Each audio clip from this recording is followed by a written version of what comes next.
Good evening, race fans. Welcome back into another edition of the NSRL. We're here at the last great Coliseum, Thunder Valley. It's Bristol, baby. Here for the Suburban Propane 300. Hank Hill couldn't have named it any better. Here with my co-commentator, as always, Art in the booth. How we doing tonight? I'm excited. You know, we're getting them elbows out, short track racing. Hopefully these drivers can potentially redeem themselves from our last short track excursion.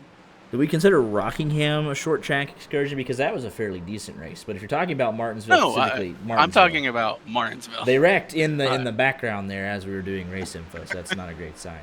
But race 9 of 33, nearly a third of the way through this season already, if you can believe it. But 2 laps of qualifying for the 300-lap main event.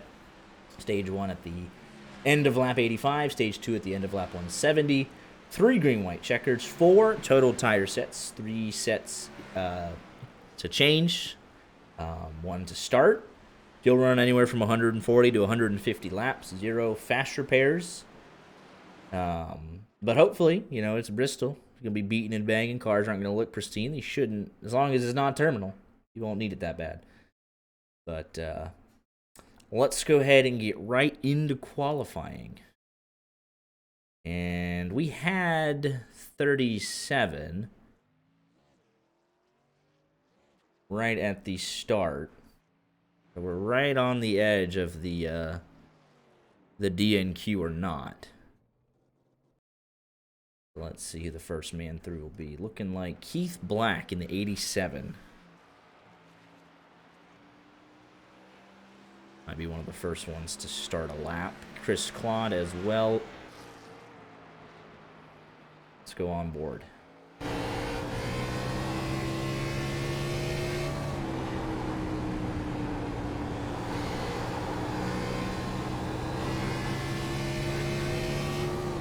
Frene also crossing the line, 15:08. Both need to qualify their way into this race.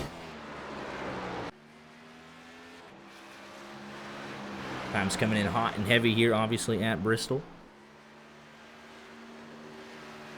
Joshua Crispin, top of the board, 15:06. Mertens did not get that lap. Accounts of Angioli in the 08. Setting off for his first lap. Richard Mills. They can complete his first lap. And he'll slide up into the turn 1 fence. Carried too much speed. Gordon Smith crosses line. 10th quickest. Here's Aaron Mack. Last couple of weeks, he's gotten himself off of the bubble. It's 29th in points. P9 for him. Jordan Smith 7th on his second lap. Time's just all over the place.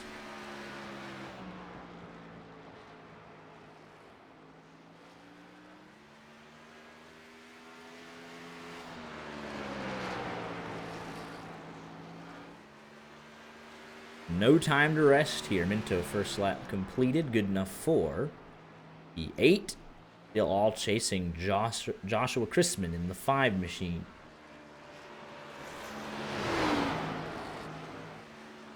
.35 went back out again. This is going to be his one and only lap here in the 35 machine.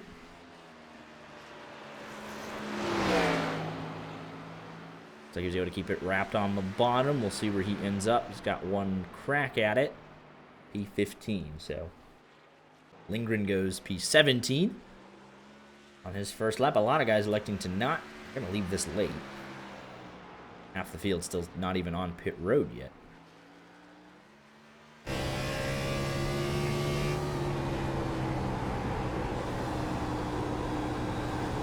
She looked a little tight coming off of 4 there. Lap did not count.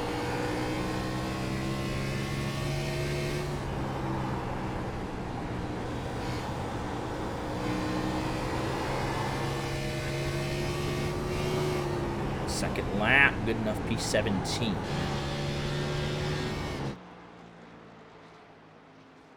Here's a man we know who should have some good speed. He'll want to redo after last week. Jared Wishon Didn't make it but 3 laps last week at Rockingham. His first lap, good enough for P1, 15.001. Let's call it 15 flat. 17 machine to the top of the board.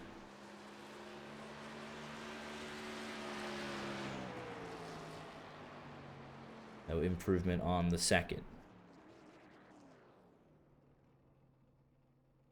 I say it's wild that someone was able to get it, half a second faster than this for the lap record, the qualifying record. Where's my 13 second 14.5. Merton's still just putting in some laps. Why the heck not, right? Hey, they give you track time, you take track time. Richard Mills is going to go out again. His first lap was invalidated. He'll have one crack at it. Still sitting on 37 participants. So the red highlighted guys might not have to worry just by the skin of their teeth. And here will be Mills' one and only lap, and he's way up the hill there. Through 1 and 2.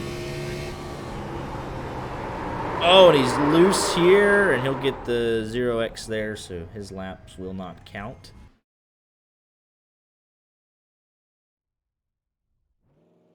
And Matt Mackin.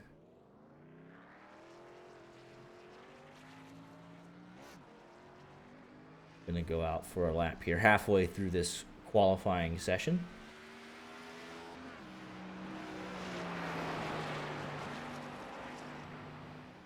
I hope we get a lap from Kirker. I know he, obviously the points leader right now, very fast. But if anyone can improve on Wishen's time, the O'Reilly qualifying record is a 14.992. That's a tenth of a second, or a hundredth of a second, actually. Excuse me. First lap P20 for Mackin.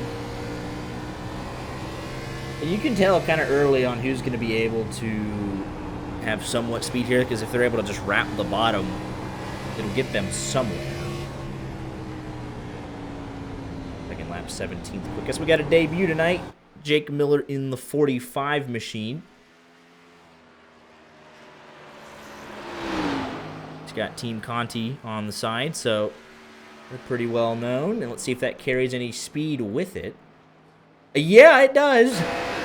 14.990 on his debut. Here's Walker Thomas. He's got good speed in the 67 machine. Let's see what he can do. He's P1. 14.948. Right here at the death. And here comes Yarnell and Gavin Fitzgerald. Something to it at the end of the session here. And here comes Henderson and Kingcott. So I guess the 5 minutes, 6 minutes or something, that's going to get these guys, I don't know, maybe a degree less in air temp. So however you translate that to thousands, hundreds of a second. But a lot of guys stayed, kept it late.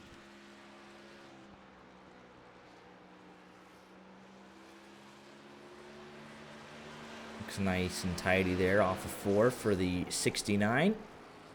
First lap P23. Yarnell on his first lap P19. Kingcott to P25. Henderson's first lap, he's got good speed, P26. He looks like he'll set up for second lap potentially. I was really deep.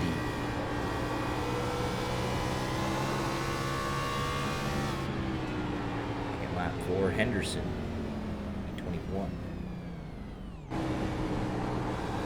I guess it really just says, anytime someone calls a game, it's like, no, it's a simulation. It's like... They got pretty close. Brad Peters, P5 on his first lap.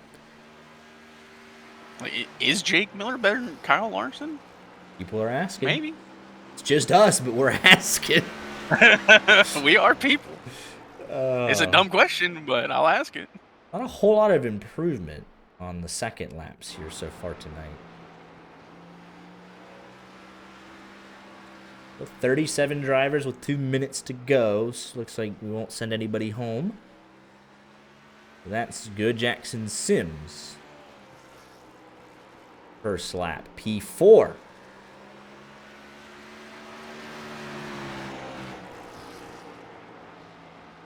see any movement from Aiden Kirker. There's a wiggle. Yeah, he'll just back it down. No movement from Aiden Kirker, John Wilco, Jeff Carson, Steve Herring, and Rich Jets. Richard Mills tried, but got a little loose there. His lap's invalidated. We got 32nd to 37th not electing to set a lap time.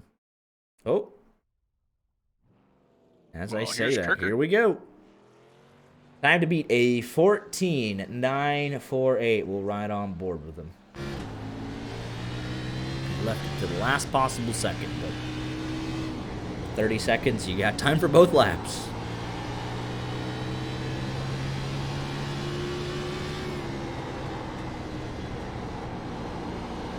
Wrapped around the bottom, no slight bobble there. Drives it in deep to turn number 3. Little lift there on the exit, that might compromise him, but let's see what he ends up. P4, 15.01. 600ths of a second off pole. Just feels like it tightened up on him a little bit second half of the lap. 15.07 on his second, so right at the death, Aiden Kirker hops into the top 5, your points leader, and as I say that, let's show you the top 20 in points as they entered into tonight. 97 points above Walker Thomas, teammates 1 and 2. Henderson, Henderson, Jared Wishart, and Jeremy Brown, the top 5. Fairly, I mean, it's pretty darn close. It's what, 80 points from 3rd to 17th-ish? So it shows you how good Aiden Kirker's been. You see there his 3 wins, the only multi-time winner. Most top 5s, obviously, to boot. 3-way tie for top 10s with the top 3. Henderson doing it on one less start, it must be said, so. About a top 20 through 8 races.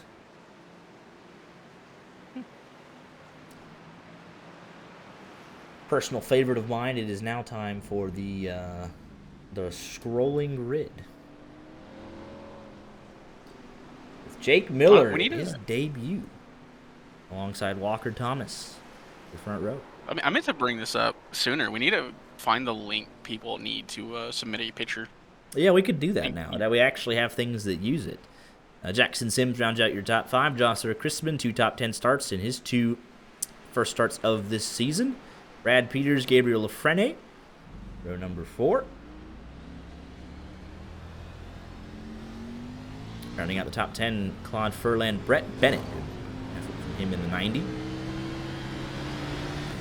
Brett Kincott, Brock Packard, row number 6. Row 7, Brandon Minto, Zach Osborne. Number 8, Jordan Smith, Daniel Moynihan. In the 53 Duncan machine. Corey Burkert, Aaron Mack make up row number 9. Sylvain Jolie and Ross Brockman round out your top 20.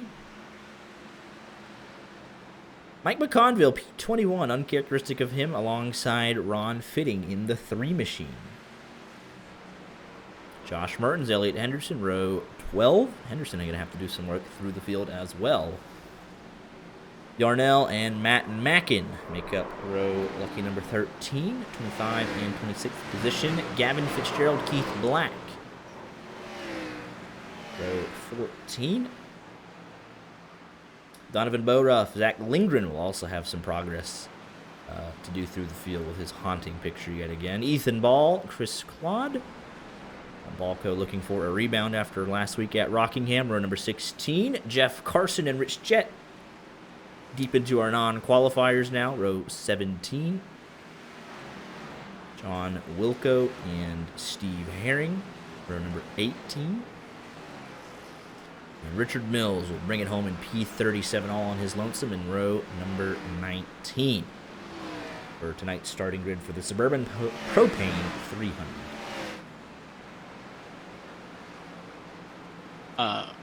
Fun little fact that is kind of useless because it's not going to be a thing that can happen here. The furthest back that a driver has started to then win the race was 38th. So we can't even get there. From 38th And to that win at was Bristol is pretty impressive. 2 impressive drivers done it. This is in the O'Reilly series as well. Kevin Harvick back in 2005, and then Reddick in 2019. I'm assuming both of those are probably, removed to the back for unimproved adjustments or something, because obviously both those guys got a lot of talent. I would assume so. Especially Reddick in 19. Yeah, he just got sent back.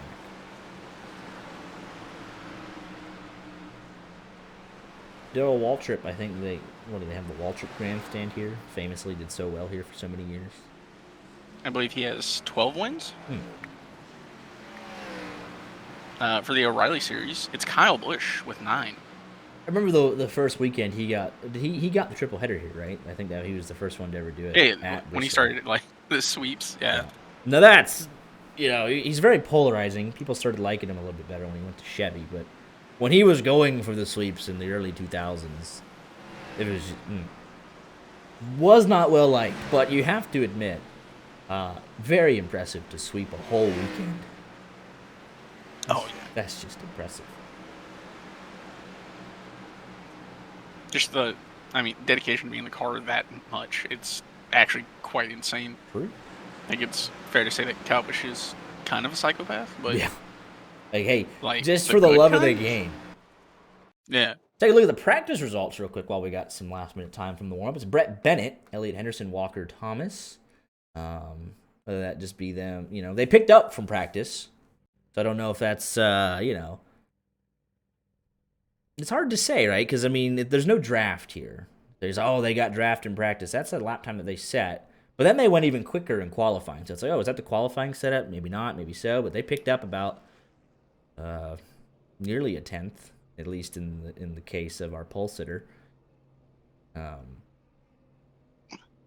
So I don't know. But Brett Bennett here is P10, and he would have the fastest time overall in practice. We could show it a different way there. 14.948. It was a 15.0 something.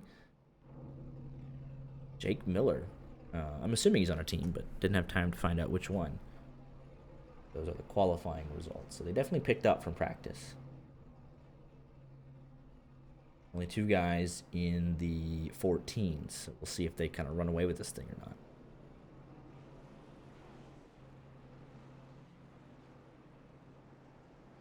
We're going. They gritted up and they're ready to go, man. Picks to win. You take yours. I'm still thinking. I'm trying to big brain it.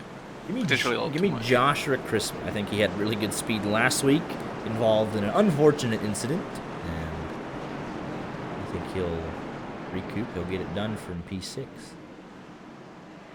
I'm gonna go with Osborne, P14. Okay. I don't want to say. Let's take off these DNQ trackers for the actual race itself. Don't need them.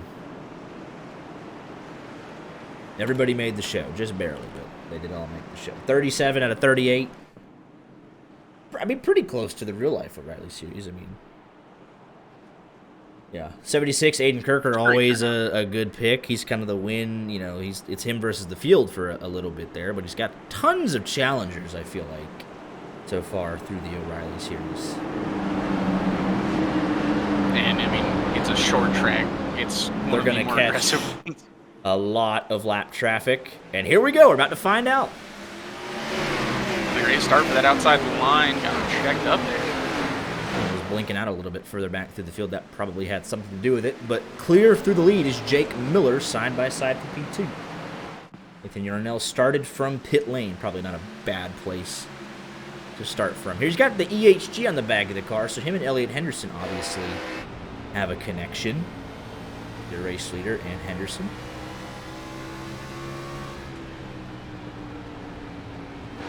Your pick to win +3 for the opening 2 laps. They can be in a bit of an aggressive driver, but that's kind of what you want. Just, gotta also be smart. So Yarnell started from pit lane, and then he's right back into pit lane on the very next lap. So if this is just trying to claim last place points, I don't know. Hey, we've seen in real life. Thought Minto was going to split it there. It was close. Lafreniere and Bennett going at it. Packard right there. That's 8th, 9th, and 10th. It's like Bennett got a good run through the middle, but Lafreniere fighting back on the high side. It's just interesting watching it, right? Because if we go to the race leader right now, right, just go on board, he's already about to catch lap traffic. So you see him out here in clean air. He's 1.2 seconds ahead, right? And he's right down to the bottom of the racetrack. But if you can get a good run off the corner, it's hard to, unless you got a good working car, which I think Osborne does. He just got through the 49 there. We see guys able to hang on that high side and just get a run on corner exit. Ooh, close there between 49 and 16. Oh, Bennett got run over there. In the back. Oh, there he goes. Oh, this is going to be this could be big. They're just piling in. I mean, they don't have anywhere really to go, but you got to be on the brakes. I did say it. 16 is aggressive, and take a look here. Wanted to be the car in front. I wanted to be the blimp cam anyways, but here you go. Oh. So the 16 just gets a great run. I don't even think he was expecting the 90 to, because he was not anywhere close to him going into the corner. The 90 just gets tight, and 16 doesn't realize it in time. And then on corner exit, that slight bump just gets him unsettled. He exits the corner loose, and there's your chain reaction. 53 into the back of the 16, and it is on from there. Furland, Minto, Jordan Smith sneak through. Kingcott gets a piece. Aaron Mack and McConville nowhere to go, neither for Josh Mertens.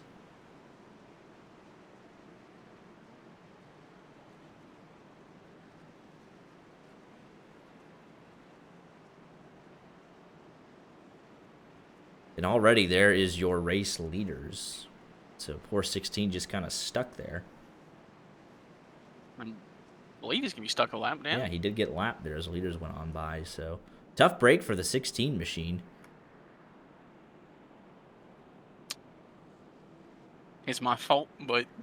And Brett Bennett, I mean, he was the one that got spun out, but Osborne ended up getting, obviously, the worst of that. Bennett has some damage, but he's 19th, and he'll be able to, you know, recover and progress.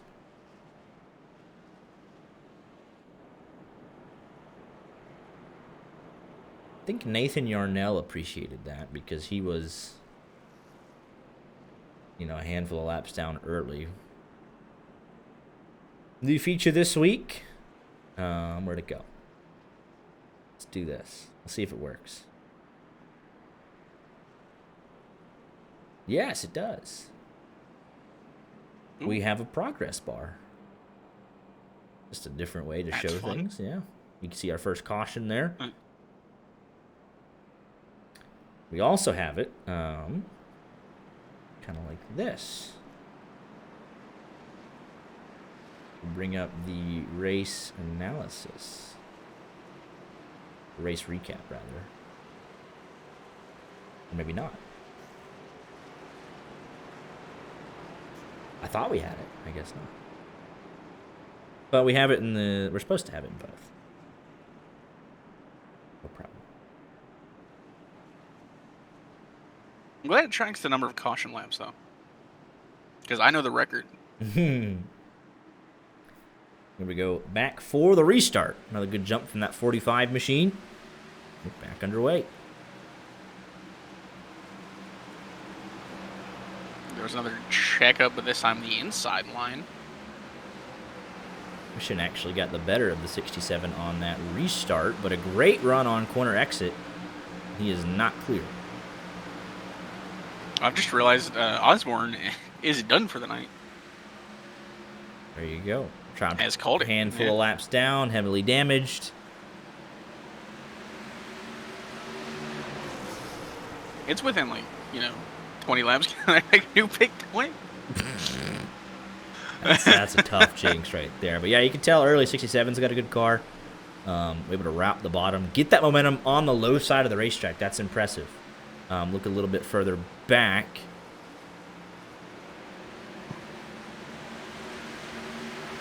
Brad Peters, the 05 and the 06. 06 drives it in deep on the entry. Gives up a little bit on the middle, but then gains again on the exit of the corner. Drives it in deep there on the middle. 05. Yeah, so just kind of ebb and a flow right now. I was waiting for Packard to send it bottom 3 there. there. 05 wiggled. Packard looking to the low line, not quite able to get there.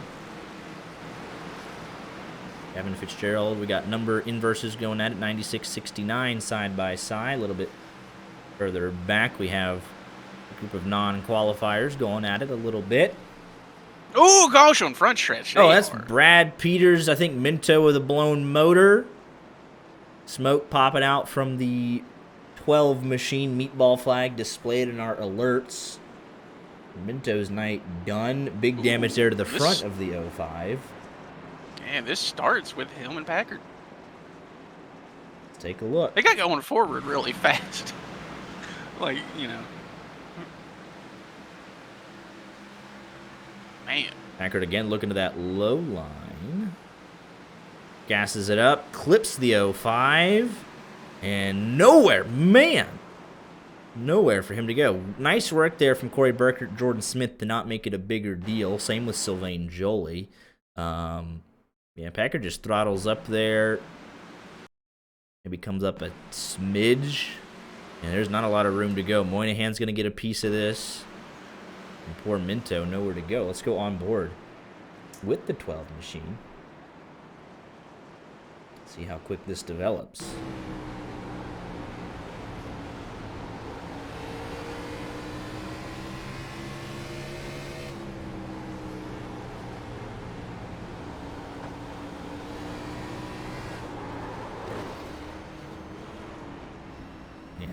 Motor's killed. Kingcock gets a piece of this as well. But that's a nasty... I mean, just look at how the car bounces. Just shoves him right back.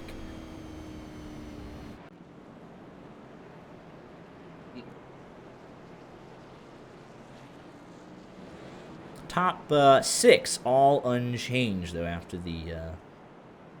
opening 22 and a half laps.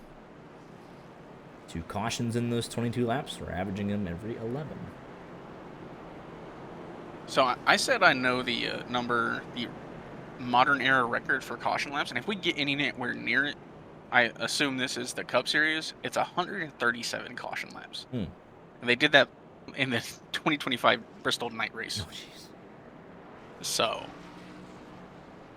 And that race didn't even set the record for cautions, because the record for cautions is 20, and that was back in 2003. Aaron Mack, I don't think he had a whole lot of damage, but he put himself a lap down. That's just dust coming from the rear of his car, not anything engine related. He puts himself a lap down.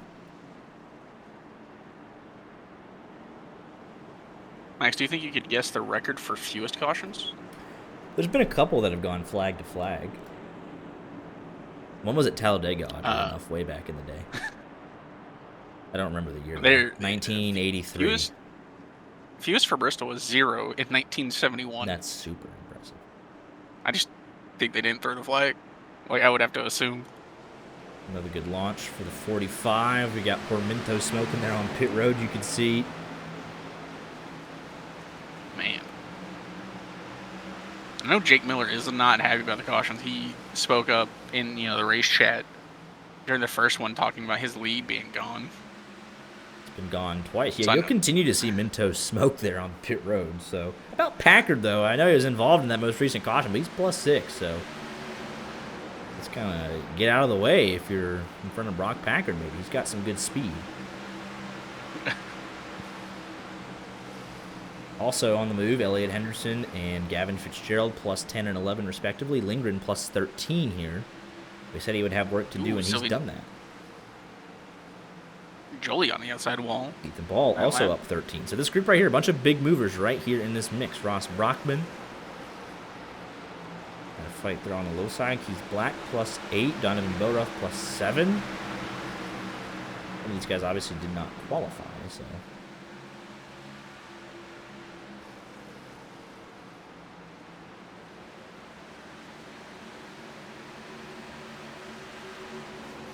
Lafreniere and Moynihan. They've had so many good battles on Tuesday nights that has carried over to Monday night.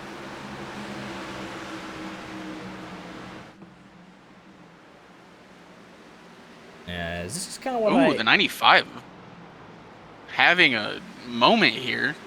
He was down below the apron. He's way up the hill. Yeah. This is kind of what I thought we would see, right? Walker Thomas finally got his P2 back. And he's trying to close in, but Aiden Kirker also wants that P2. So teammates going at it, and teammate will let him have it. We'll see if Kirker could get up there now. He qualified 4th. Can he make any impression on Jake Miller, who has been outright comfortable in the lead of this race? Things are getting feisty back here. Fitzgerald and Corey Burkett going at it. They've, door banged a couple times. That's Burkett in the wall. I was starting to believe it was getting, kind of calm. There's a little more, single file, couple spots where they're, side by side, but these two are. Yeah, this battle right here, really this grouping, fierce battle. Brad Peters trying to recover, obviously involved in that first caution. He wants to get back up there. Ethan Ball on the move. Same thing with Lindgren. And Fitzgerald, who's now kind of left this group. The battle further up here, the 5 and the 53. Those 6 ended up winning that battle against Moynihan. And now Moynihan himself trying to drive around the outside of Chrisman. Nearly clears him. And I think he'll have him here this time. Furland closing up. It's the battle for 9th.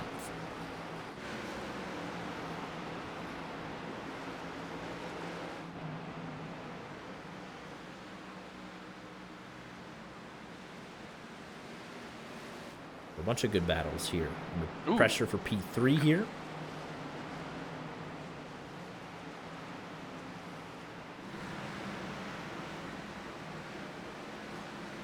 More teammates here, the Premier Setup Gang. 2nd, 3rd, and 4th.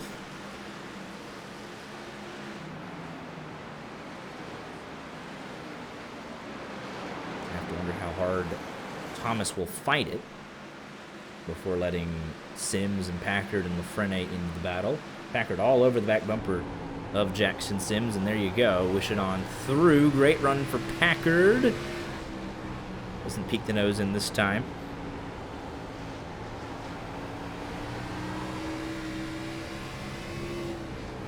Gap stable at about 1 second out in front.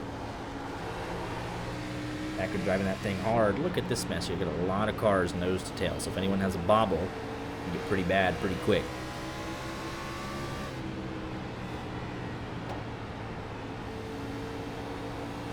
Yeah, they could get lucky. We saw one in the last caution. They were, kind of grouped up there. It wasn't great, but it wasn't as bad as it could have been.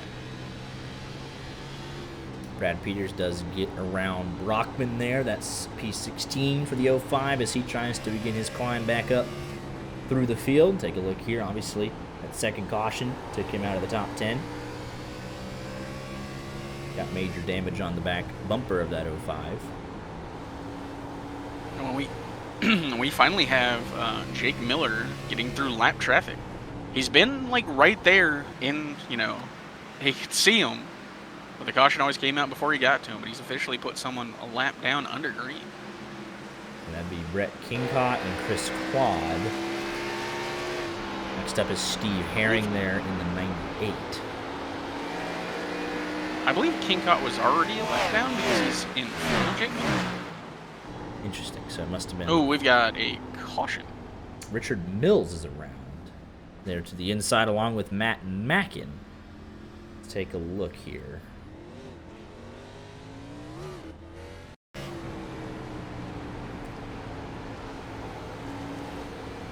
So Mills ahead of Mackin here, heading down into turn number 1. Mackin gets a great run. He's going to tag the 15. Just kind of keeps on going through. Finish the job there. That's a good follow through. Like, there's not much more he could really do. He could lift. Like once it was there, it was there. So you see here though, Mackin dives in here, gets a little bit lower, almost a full lane lower. 15 kind of a little tight there, right up behind Jeff Carson, and on the corner exit, Mackin into the left rear there. And yeah, he's kind of just square, like they made a T. Not a whole lot he could do there. So he drives him into the inside wall, then he gets clipped. And they'll both go a lap down for their troubles.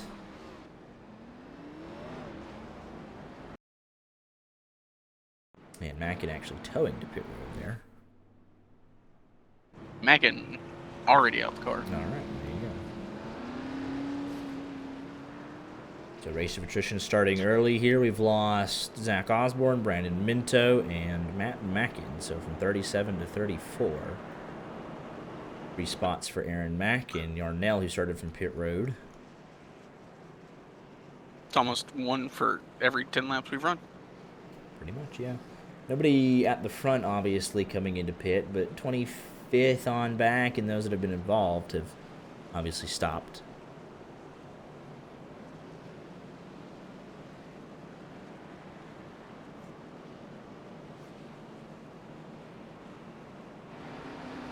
But Jake Miller's got to be kind of annoyed. Chris Claude, your lucky dog, it says. But he was 23rd? I don't know about all that. Small track, it might have broke something there. It gets out to about a second lead. It's stable, and then it just reset all the time. But no one has looked a real challenge just yet. So don't think you could be too entirely upset. It is Bristol. You have to imagine they are going to happen at some point.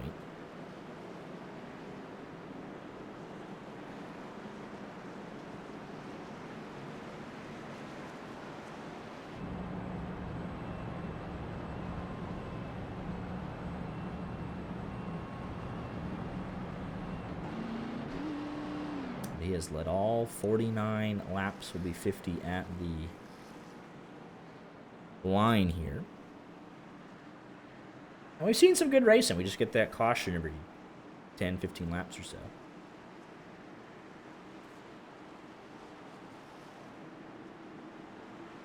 Back underway. He gets that. He gets the benefit of being the leader. He gets a good jump.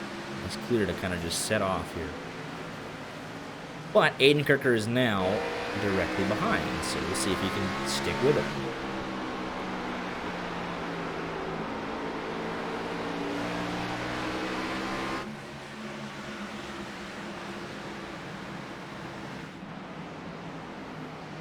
Beautiful shot there. As 34. I'm still waiting. Waiting for my first 3 wide call. I said I didn't want to hear it at Martinsville, and it happened several times, and then it was usually followed by nothing that I would consider good. Caution. Brett Bennett obviously spent a long time there on pit road. He's going to have to charge back up through the field again. I believe we are moving, through this a bit better than we did at Martinsville. Oh, easily. What we haven't really seen is a lot of self-spinning. You just drive. We saw it a couple times in qualifying, but that's kind of, on the razor's edge. It makes sense. But guys that are just completely, overdriving it on the low line there, carrying too much speed, and they just loop it. We've seen a lot of that in the past, no matter what league we were doing. So it's good that these guys seem to have the fundamentals of car control underneath them right now. Obviously, if you hit somebody else, that's it happens all the time. Self-spinning, it's like, see, still say it's car control. But... Well, it's a different kind, right? There's another variable in it, but a self-spin, That's all you. You can 100% control that. Hey, we've seen, people say, you want to say they don't have car control spinning someone else out. Like, I'm not saying that anything tonight has been intentional, but this is the place for it. Like, the most infamous. Get your lick back. Get them.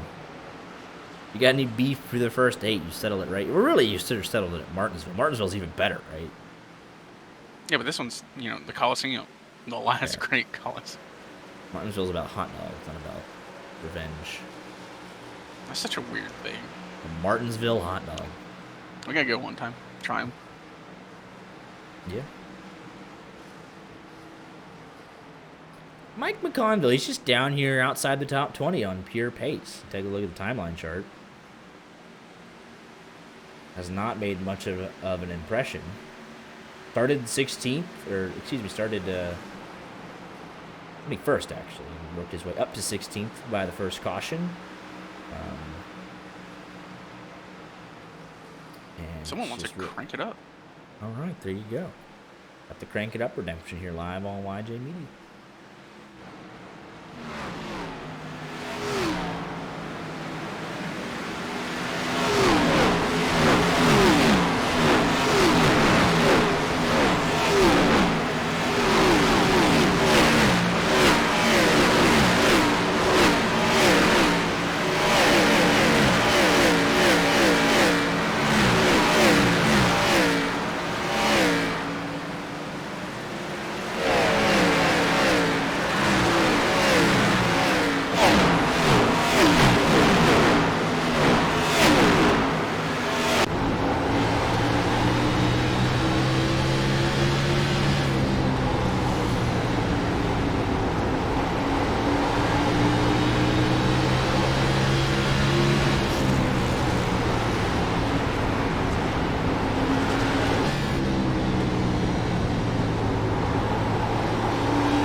They have survived the Crank It Up segment. Nice job, everybody in the field.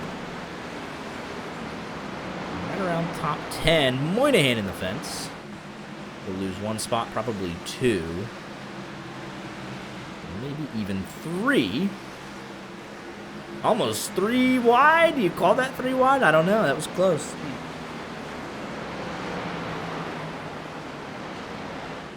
And it was cars that all ended in 3, so there's something to that, I think. Man, so we're doing it for Dale.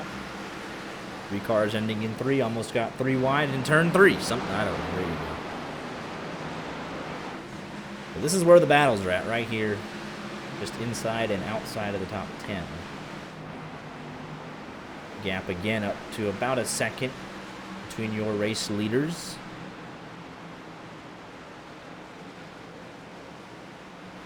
Peters and Burkett battling, and then a second pack all back here just going at it. Leaders rapidly approaching. And they're going to have to get on their horse. But, it is expected at a certain point. Once we get to stage 3, no more guaranteed cautions. Keith Black really loose there. If we go on a long green flag run, we'll lap up to about 15th, 10th, like we saw at even Rockingham last week. It's like self-fulfilling, right? They're all sitting here battling. It's such a small track. Leader is exiting turn 2 right now. There goes Steve Herring a lap down. King Cott another lap down.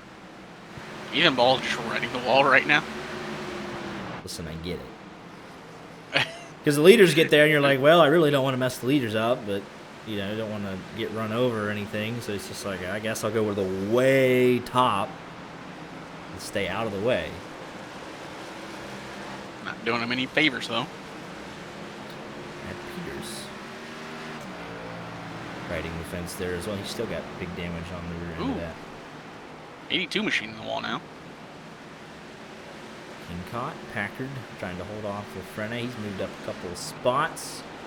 67 way up the hill. That invites Jordan Thomas. Teammates battling it out here for P3.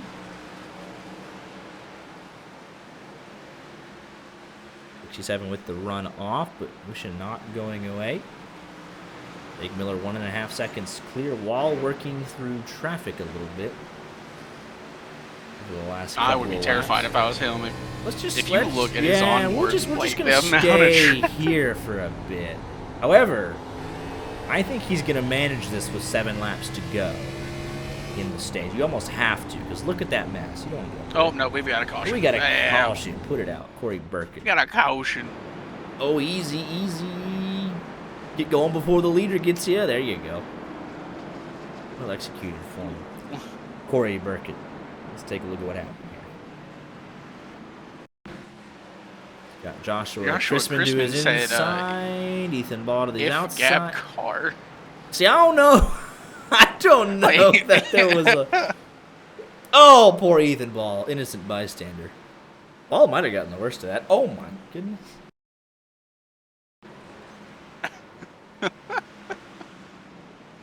That's a tough one to take right there if you're Corey Burkett. I imagine this will be the stage here. Doesn't he almost gets him there, but right here, I mean, there is hardly. Gap car. I mean, there's technically a lane. I mean, because he's not below the yellow, but like, you know, just left a little tight there, didn't she? Yeah. Throttled up and drove away.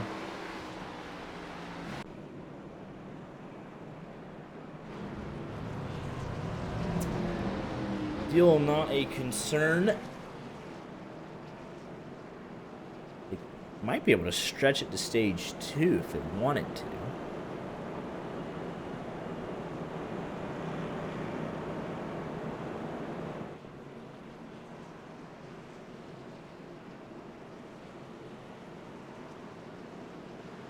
And 4 cautions here so far in stage 1. I think that's good, all things considered, for a Bristol iRacing race.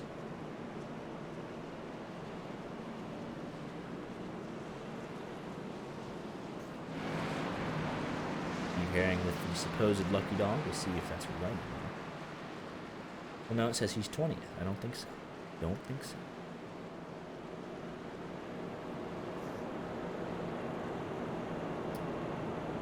It was our longest run of stage 1. You see at the race progress bar. And up to the conclusion of stage 1 here.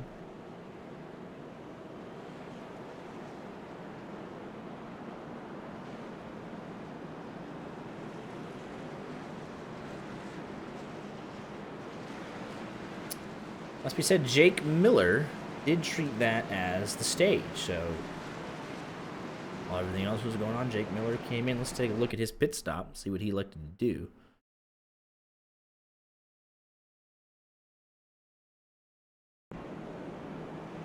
He comes in from the race lead, gives up the stage 1 win, and he'll put on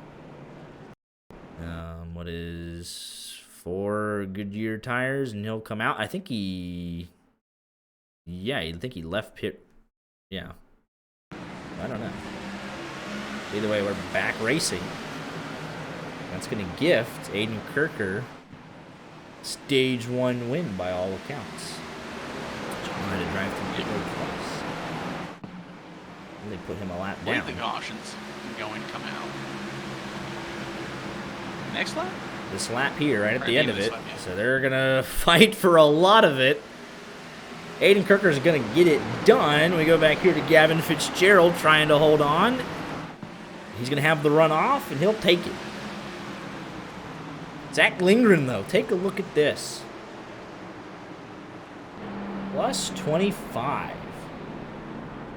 ends up P5 in stage 1. Phenomenal work for Zach Lindgren as we wait for the pace car. Aiden Kirker inside the whole top 4 of the entire stage, so gets it done. But Jake Miller gave up stage win there. Everybody in front of him, not everybody, but the majority are going to come back in this time by. Maybe. I don't know. We've picked up the pace car, and here come the race leaders. King Kong going to take the lucky dog? Yes, he is.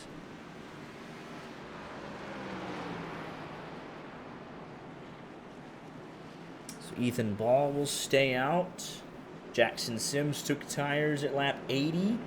The most recent caution along with Jake Miller, but he came back in, obviously. So Wishin, Keith Black, Jeff Carson, Ron Fitting, and then here comes Jake Miller.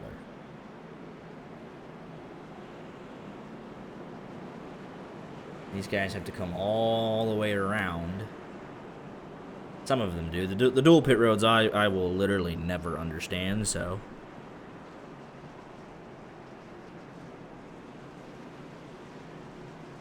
Gabriel Lafrene, your race leader. That's the thing to note here. The top 9 stayed out on a somewhat alternative strategy. Lafrene with the biggest one. He has not pitted at all yet. So. And then Steve Herring on lap 48.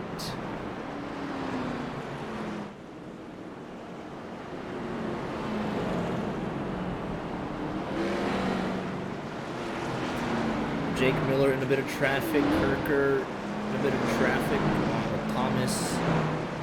Let's say advantage Jared Wishin, maybe?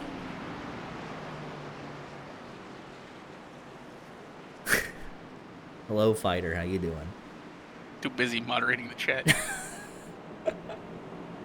33rd to 37th. Ethan Ball's been on pit road for 6 minutes, so I don't know if he's out. But 34th to 37th, definitely out. 29th to 32nd on track, just a couple laps down. Joshua Chrisman will be the first man 1 lap down. Here we go. Frene does not spin the tires. 90 laps old. Well done. I imagine it'll be pretty quick. These guys will want to get back by him. Jeff Miller especially, as he's turned translucent on us here. Ooh, Packard gets loose and just slams to the outside. Well, he's going to lose a lot here. He's still got a right front. Jake Miller back into the top 5. Jackson Sims has taken the race lead. Kirker also trying to work back through, wants to be the man chasing, at least get back up to net P2 on this strategy. For those that pitted at the end of stage 1, Lafrene going to have to do a lot of soul searching here on these old tires. And we got a caution. This sounded like a rough one. Walker Thomas around. Ooh. That's a big one. Self spin. Oh, right behind Elliot Henderson. They're trying to work their way up the back of the field. On the outside of Ron Fitting. And he just loses it. Slight contact with Fitting there. Nothing crazy. Oh my goodness. It should have been a lot worse. Should have been way, way worse. Take a look at this. From Josh Merton's POV as he works here.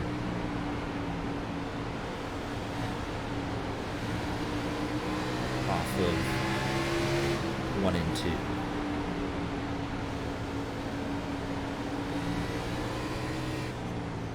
Yoy.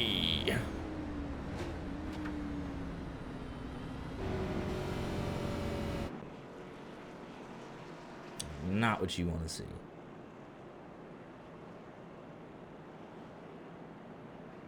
So Lafrene Still going to stick to his guns.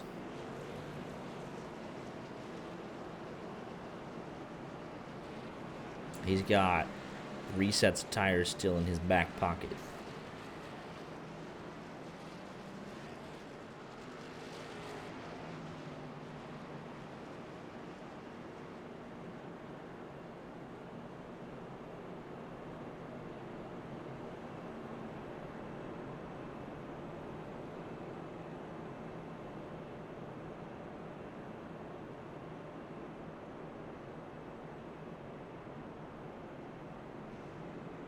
So Wishon was nearly about to take the lead right as that caution came out.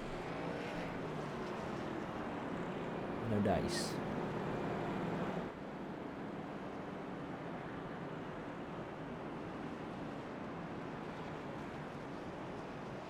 Jake Miller going to be restarting 4th here. Gotta like where he's at. And so he's made light work of going from about 9th to 3rd. 4, but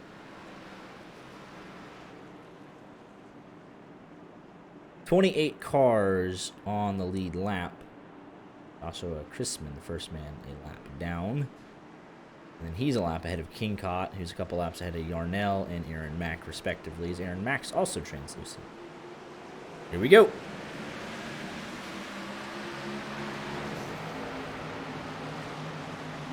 Pushing clear through to second. Not quite. Just about. And there he goes.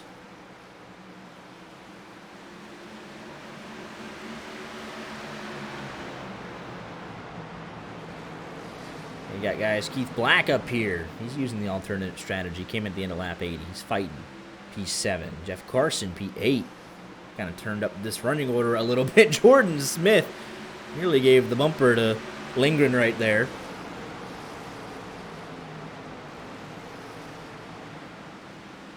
We got calm after the cautions, and I think, they put on some fresh tires. They're like, hey, I feel fast again. The sun went down a little bit. They got a little bit of grip. Here's Ross Brockman, man. He's making some moves here at the start of stage 2. On the outside of Moynihan, another translucent car. Battle for the lead. Look at this. 1-5. And Keith Black's here, P6, right there in the mix. Jake Miller actually still P4, has not gotten around McConville yet. He would have made quicker work of that. Aiden Kirker all over the back bumper. Oh, there. Oh, sorry, McConville. My bad. Big jinx there. My bad. Really just had to say something. He really said something where he loses 2 spots. Just like that, through no fault of his own, but through the supreme power that I have as an iRacing broadcaster.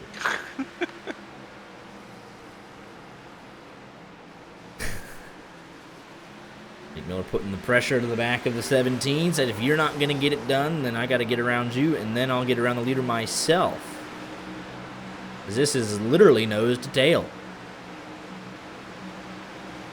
Top 6 separated by half a second. Wishon was taking a peek at it. 26 gets real tight through the middle of the corner. 17 has to check up. But somehow... We got some bump drafting here at Bristol. Sims got a little tight there. Not able to hold the bottom. Now he's stuck to the outside. 45 able to get that better rotation center off along with the 76. But Jared Wishon through the race lead. Sims not able to close the door there on McConnell. He's stuck there. He'll fall back from the race lead to P5, maybe P6. He should be able to slam the door there. Yes.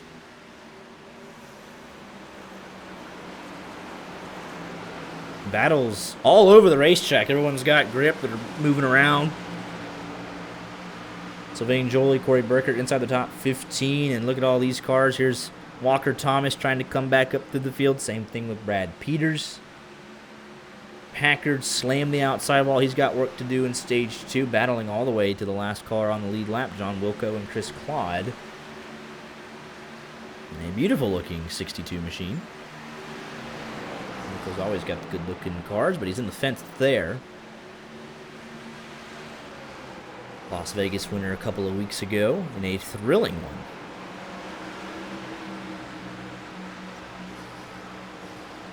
Oh, boy. Oh, boy. Oh, man. There's the pass for the lead. I'm surprised it didn't end up worse. 45 definitely forced the issue. 76, like, that's my teammate. I don't know about all that. Instantly challenging. More contact. Oh, boy. There's the Coliseum. 76 to the lead for the first time tonight. He's got the clean air. You get back to that 45, by the way. We'll see. Long way to go. We're not even halfway through. We'll see what they want to do. We'll see what happens here. There's contact both ways. I think overall, 45's had the best car tonight, so 76 has got the lead, but he has not checked out, and 45's right on the back bumper.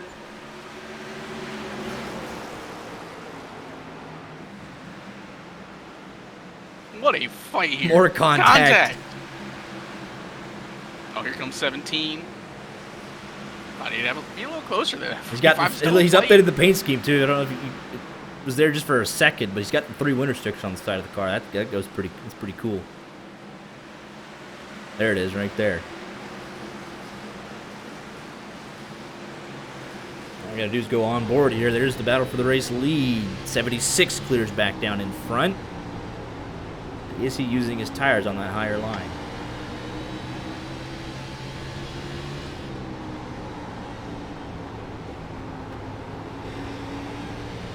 Not even halfway through this stage, let alone the race. There's a caution. And everybody take a breath. What was the caution? King Cot? It's gonna be in front of King Cot. Oh, you just happen to be in driving. Front of, oh boy, yep, that's a caution. But everyone kept going straight, so there was no obvious loss of positions. Man. And ultimately, the strategy for Gabriel Lafrene has gone bust. He's on those 90-lap older tires. Just kind of a cone. But that's actually not what causes this. That is Ron Fitting and Brett Bennett, yeah. And it's an absolute just disaster. If you look at it, honestly, it's netcode. He's not actually making contact with them, and he just starts getting pulled to the right there. Oh, yeah.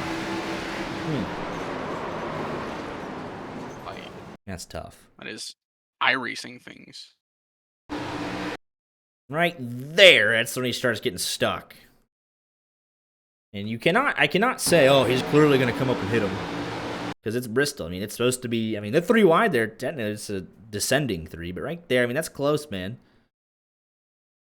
It's supposed to be close. It's Bristol, so just the power of racing over the internet sometimes doesn't work out in everybody's favor. Like, the worst thing about, like, the netcode with this stuff is it makes it worse than it ever had to be. Right. Like, if that was normal contact and they just got into it, the 3 could likely have pulled off and they have been fine. But because it's netcode, it just, you just get sucked in. Yeah. Big damage there for the 3. The 06, obviously. Nowhere to go. So now, the 17 will have the ability to time this restart with his teammate in the race lead. So that is something to consider.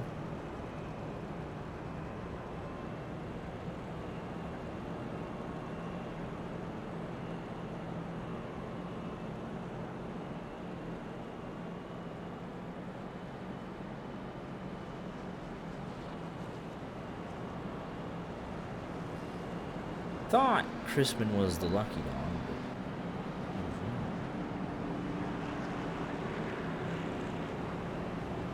but see, I wonder why it says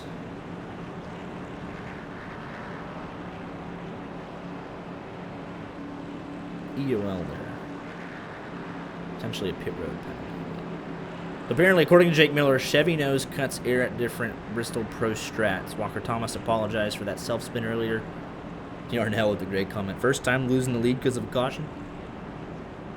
Speaking of, Nathan Yarnell. He is towed to pit lane. He was... What happened here? Left, parked, jumped pits, has not come back. Has not disconnected yet, but has not rejoined pit lane.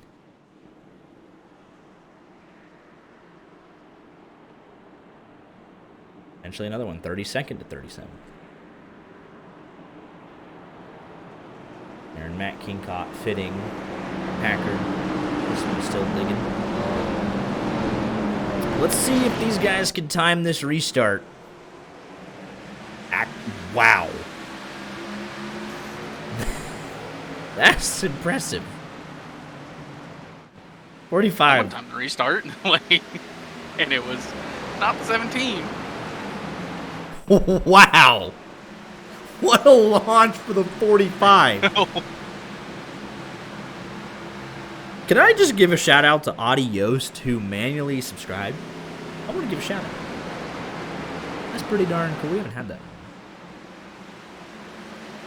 You really give subs? I know. Like, we got gift subs a long time, but like actually watching the league stuff and throwing up, that's pretty darn cool. We appreciate it. You got no ads.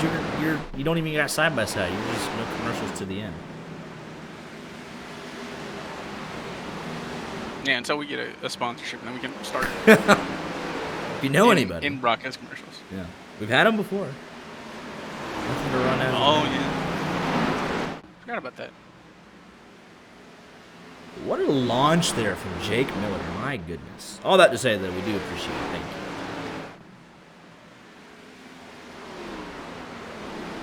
I love that the cars sometimes turn translucent. I can't figure that out. It looks... It happens for me, too. It's interesting. The flames coming out the side. Bristol under the lights here in just a little bit. If not already. I mean, it's still dusk, I suppose.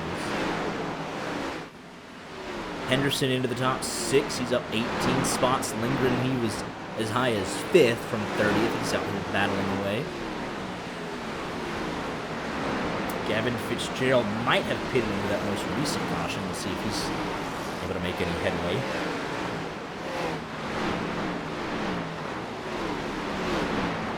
The cameras here, I'll do a little bit of a shout out, a little bit of an ad. They spin at the bottom of, if you've tuned in a long time, you see the bottom of our race info every week. TrackCams22.com, that's where we get all our camera work from. And Bristol, they did a phenomenal job. Every angle I click on has been pretty darn impressive. And they added a crank it up camera, so they do phenomenal work. Check them out if you just want, even just for personal use. If you upload your races to YouTube or something after the fact, you want to record something, they do absolutely phenomenal work.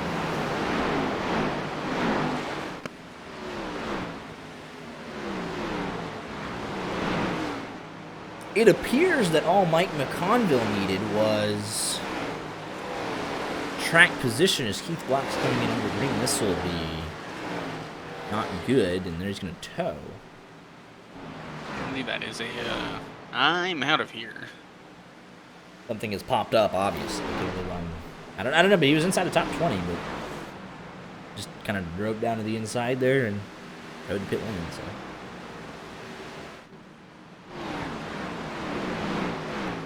Side by side here, Jolie Boruff. It's the battle for 13. Josh Mertens and Gavin Fitzgerald right there. Walker Thomas in the mix as well. He's recovering from that self-spin.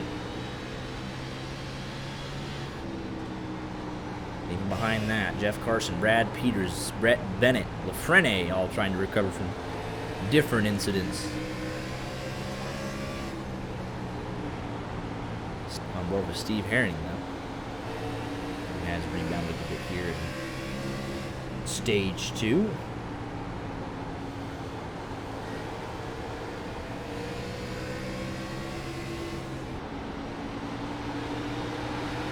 Yeah, Bristol, I mean, you look at these timeline charts, right? Gavin Fitzgerald ran as high as 7th.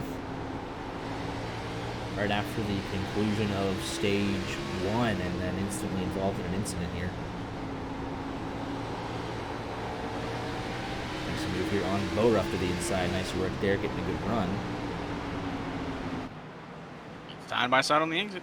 Side by side behind him as well, Mertens and Thomas. Thomas, I think, the attacker in the situation. It's a good-looking 35 machine for Mertens. Further up, we got another good-looking yellow and black paint scheme, 29 machine. I think that's Triumph Racing in Jordan Smith, Moynihan, and Claude Furlan, 8th, 9th, and 10th going at it.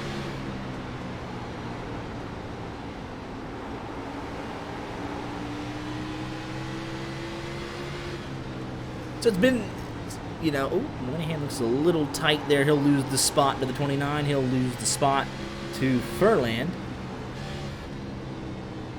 Brockman about a second back. So battle for the stage not actively on for that final stage point.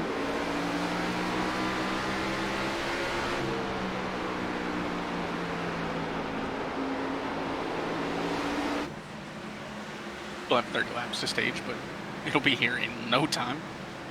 Boruff had fallen back there just a little bit. Let's take a look at what happened.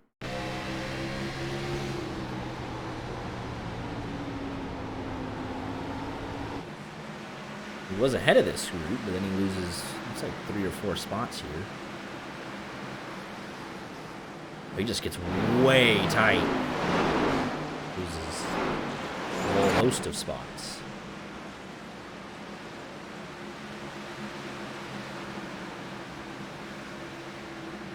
The lapping has once again started on Wilco in 25th, 1 lap down. 25 to go in the stage, so he should catch all this traffic in front. Gap 9/10 of a second back to Kirker.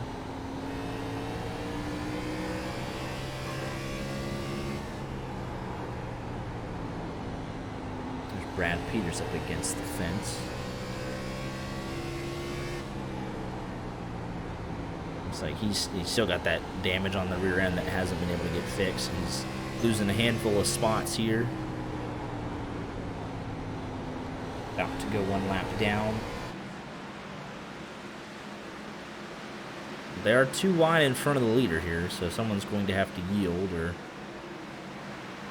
it's like he'll have to be able to escape to the outside of Claude.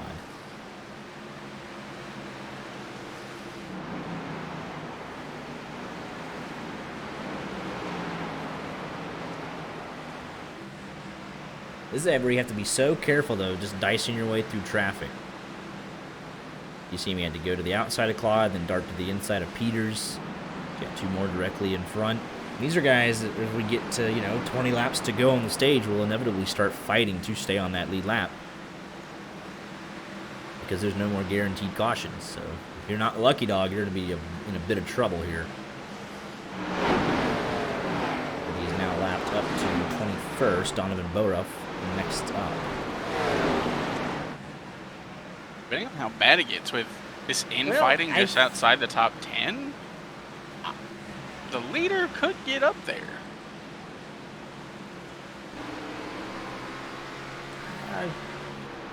20 laps to gain potentially 3 seconds. Back to there's Burkett and Mack going at it. Mack not for position, but Corey Burkett, you don't want to be held up by a lap car passing you, but that's exactly what happened. Lafrene a second ahead of this. He's got damage on the nose, obviously that'll slow him down. And then he's battling away with Brett Bennett and Packard, who's not for position.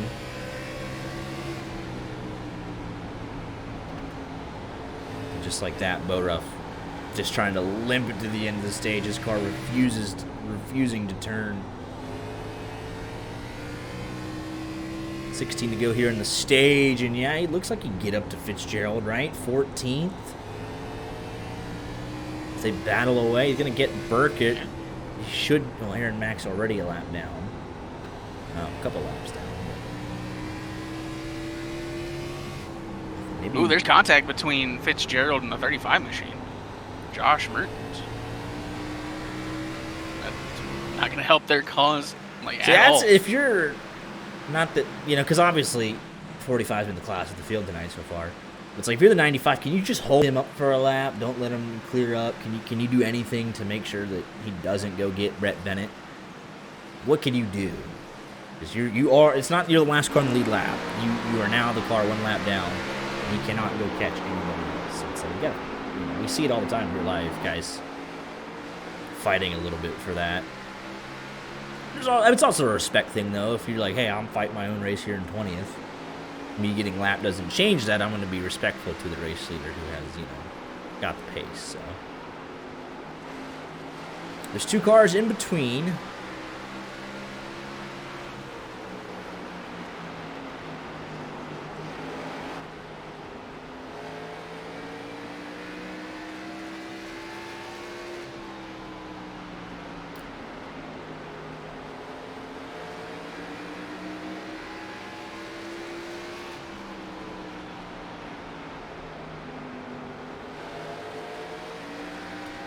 Miller clear out behind, no pressure.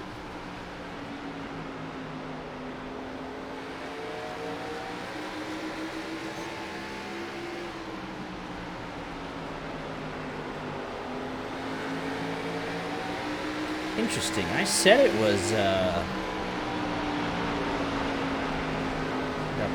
map stage. We got another 19 minutes to go.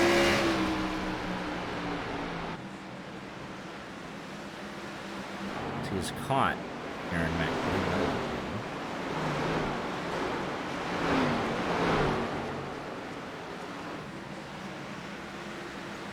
I've done the math wrong.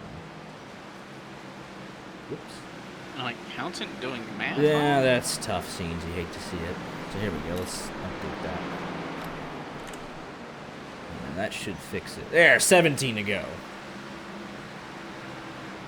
What? Why would it?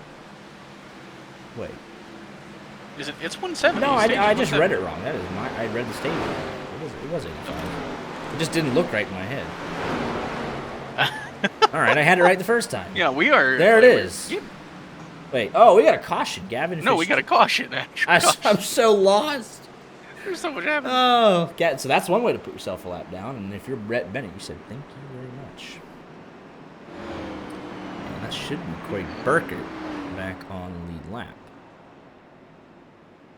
Take a look here at what brought out the yellow right before. So this actually will offer up a strategy opportunity. Right before the end of the stage. Do you come in and just deal with 10 lap older tires? What do you want to do?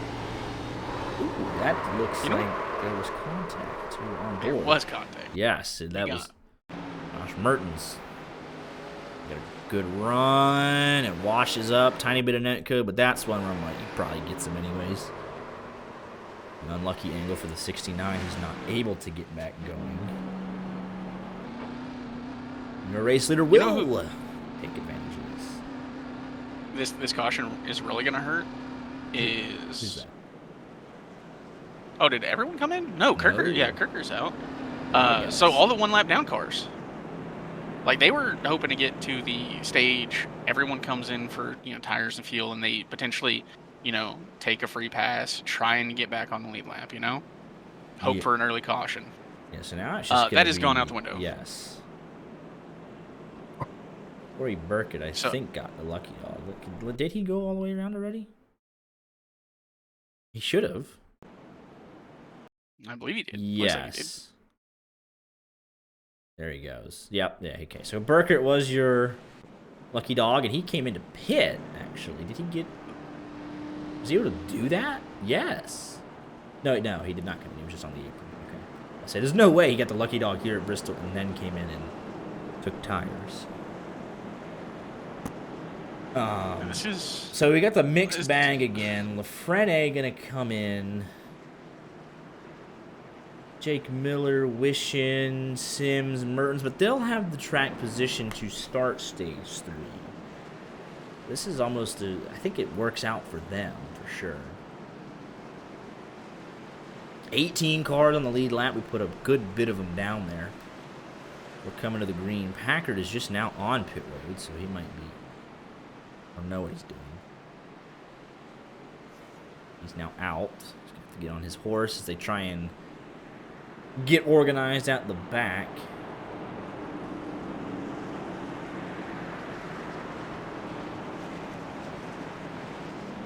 as it's a bit of a mess back here. And they did put 1 lap back on caution, so.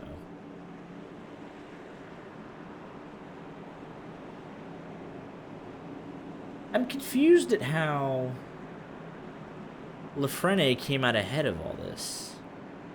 He pitted at lap 166. Your race leader pitted at lap 167. Was he so far behind that he came in and took tires and stayed on the lead lap and then just passed everyone and pitted a lap later? Bristol and the dual pit roads, it's all just very confusing. They're still trying to work things out back there. Pace car is gone. So there it is. They left a bigger gap this time. Somebody's motor just blew. I think that was either Keith Black or Ethan Ball that were sitting on pit road, but we got a dash to the finish here in stage 2. Or excuse me, stage... Wait, oh my. Yeah, we ran so many laps. That was it. No mistake. We added that extra lap, and that was the stage, yes. So, do you think Kirker knew that? No, they wouldn't have known that because they took so long to get organized. So that's... Wow. Trying to figure out the running order and everything. That is a huge difference in this race. However, I mean, it's still a big impact for different reasons. Because we're almost guaranteed another caution. So, if we went caution-free to the end for the next 127 laps, I'd be like, wow, that, greatly impacted the outcome of this race. But we should get another caution. So, it'll kind of flip it, actually. So, the guys that I thought were going to take really good advantage of this, it might bite them a little bit, depending on when the next caution comes out. Because if it comes out in 20 laps, you're really not going to burn that last set of tires. We're 3 wide, I think. So. If it comes out in 80 laps, everyone's just going to come pit together again. So it's, not a huge deal. 45 is that? Oh, there it is. Jeff Carson. And I was going to say, did the 45 take tires? Like, I know we've got a caution, but... Yeah, no, I was just getting ready to say that. He looked very slow there off of... the turn. And Jeff Carson just gets it Beybladed. We were coming back here, look at this mess. 3 wide, Fitzgerald into the fence. Everybody's scrapping. You got guys on fresh tires, and I think, we'll go back and look at Jake Miller. We'll go... Oh, it's just an accordion. He bunches up. The 08 doesn't want to run him over. And unfortunately, he's the one getting run over into the inside wall. Blown motor, night over. Take a look here at how that happened. The 08 doesn't want to clip the 35. The 9 doesn't want to clip the 08. The 62, just not enough time to, react to that accordion. In fact, that's right behind the dominant car of the night. With all of that, let me go look. Is this a fuel thing? Where's he at? Jake Miller, entered pit lane.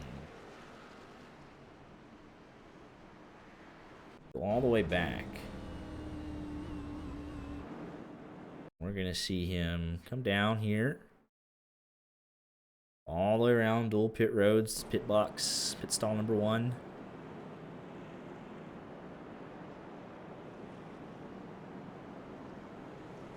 And he did take tire, but he just looked really slow off that corner. Just that one corner we happened to check in on. And now I'm confused. Gabriel Lafrene, how did he come in the lap before? Let me go back and... And he was off just doing his own thing.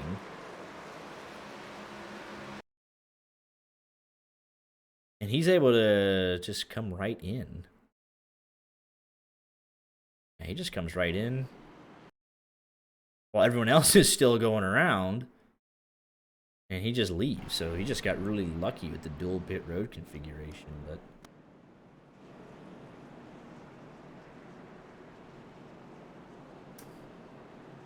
because if you take a set at stage 1, right? Then you take a set at stage 2. Leaves you 1 set for the remaining 150 laps. Which is what Jake Miller has and what most other, the guys that pitted there, 177. Now everyone has one set of tires. Claude Furland has two. He's only pitted once at lap 87.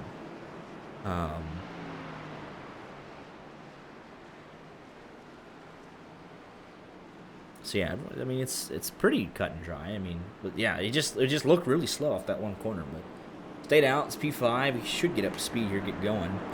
Most everybody has one set left. If you're Claude Furland, you got two. You got some flexibility down the stretch. Just got to not get run over here in the next 50 laps.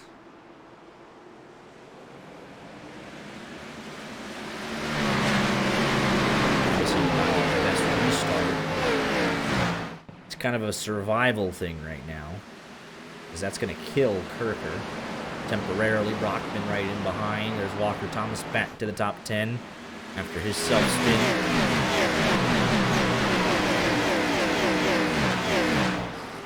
I gotta wonder if it was strategy from Jake Miller to not burn his stuff up because he knew a caution was eventually coming out soon. Yeah, that could just be like, hey, I want to be on the, I know I'm going to get offset. We know we're going to get a quick E caution somewhere. And, it's only 10 lap difference, and he was saving it. Looked like a little bit. Elliott Henderson leading the charge of the guys that pitted on 177. So he has the freshest tires in the field, just a hair over the top 3 right now. Top 4, that is.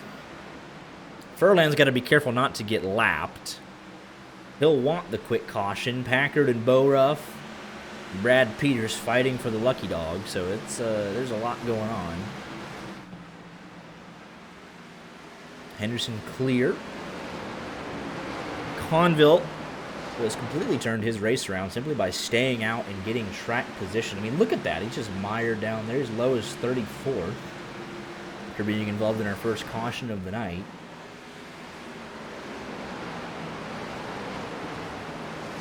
But he really has not given it up. Second, now down to 5th. Got a meatball flag for Rich Jett. There is significant damage there. The steering, let's see here. Yeah, something has happened. Oh, and yep, that man. How we didn't get a caution there. Yeah, no. What's all that about? I know we're green and we're logging laps. But hello. Well, a tiny bit of netcode. 77's coming up. 5's coming down a little bit. I don't know what that was all about. Right, King caught nowhere to go, and we do get a caution after all that. Ross Brockman, something has happened to him as well. A lot going on there. Chrisman coming to pit road. I don't know if that's... I don't know. Brockman just gets loose there. Able to lock it down. Does not hit anything. I say quite a few bad things happened in that stretch there. I accidentally closed iRacing. Okay. We're just. I'm back now though. We're just on a heater right now. Brock Packard does win the Battle of the Lucky Dog.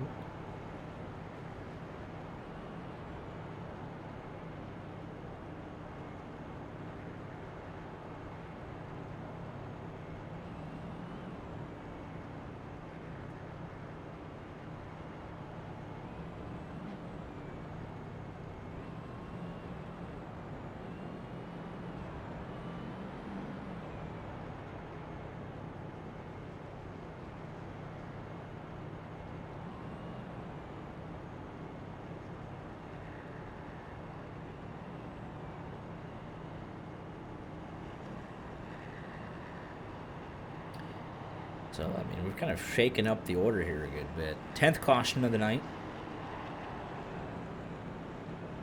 Closing in on 100 laps to go.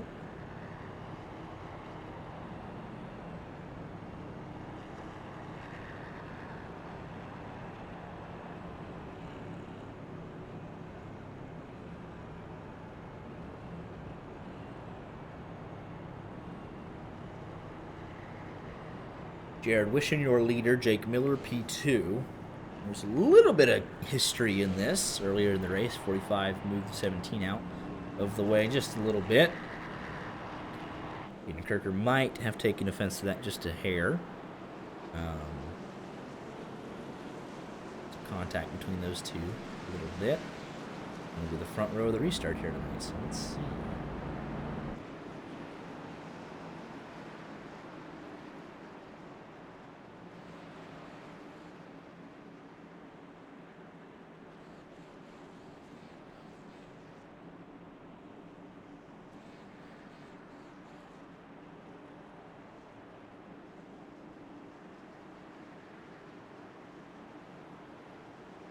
Here we go. 18 cars in the lead lap. Boruff, Wilco, Herring, Claude, Peters, and Fitzgerald all fighting for the lucky dog. So it'll be an intense battle there at the back. Great restart for Wishing. And we're going to have the 45 and 17 right there together again. Yeah, let's see here. 45 chasing.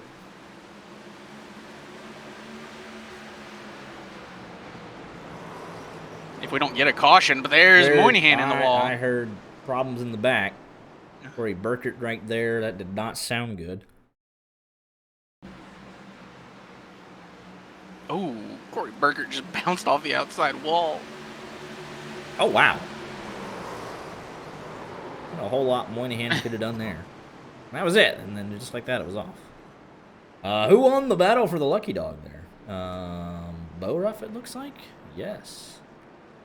It was a quick caution, but significant for some, that being Boruff. What is our current caution count? That was the 11th. I mean, we have 100 laps to get 9 and tie the record. I'm gonna start bringing it back and start talking about it. Oh boy. Like, can't be doing this.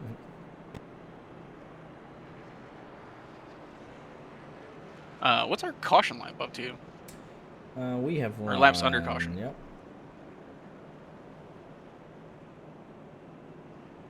Uh, 43. 44 this time by. Yeah, we're quicker caution. A ways off. Yeah, we're not getting there. Not 137.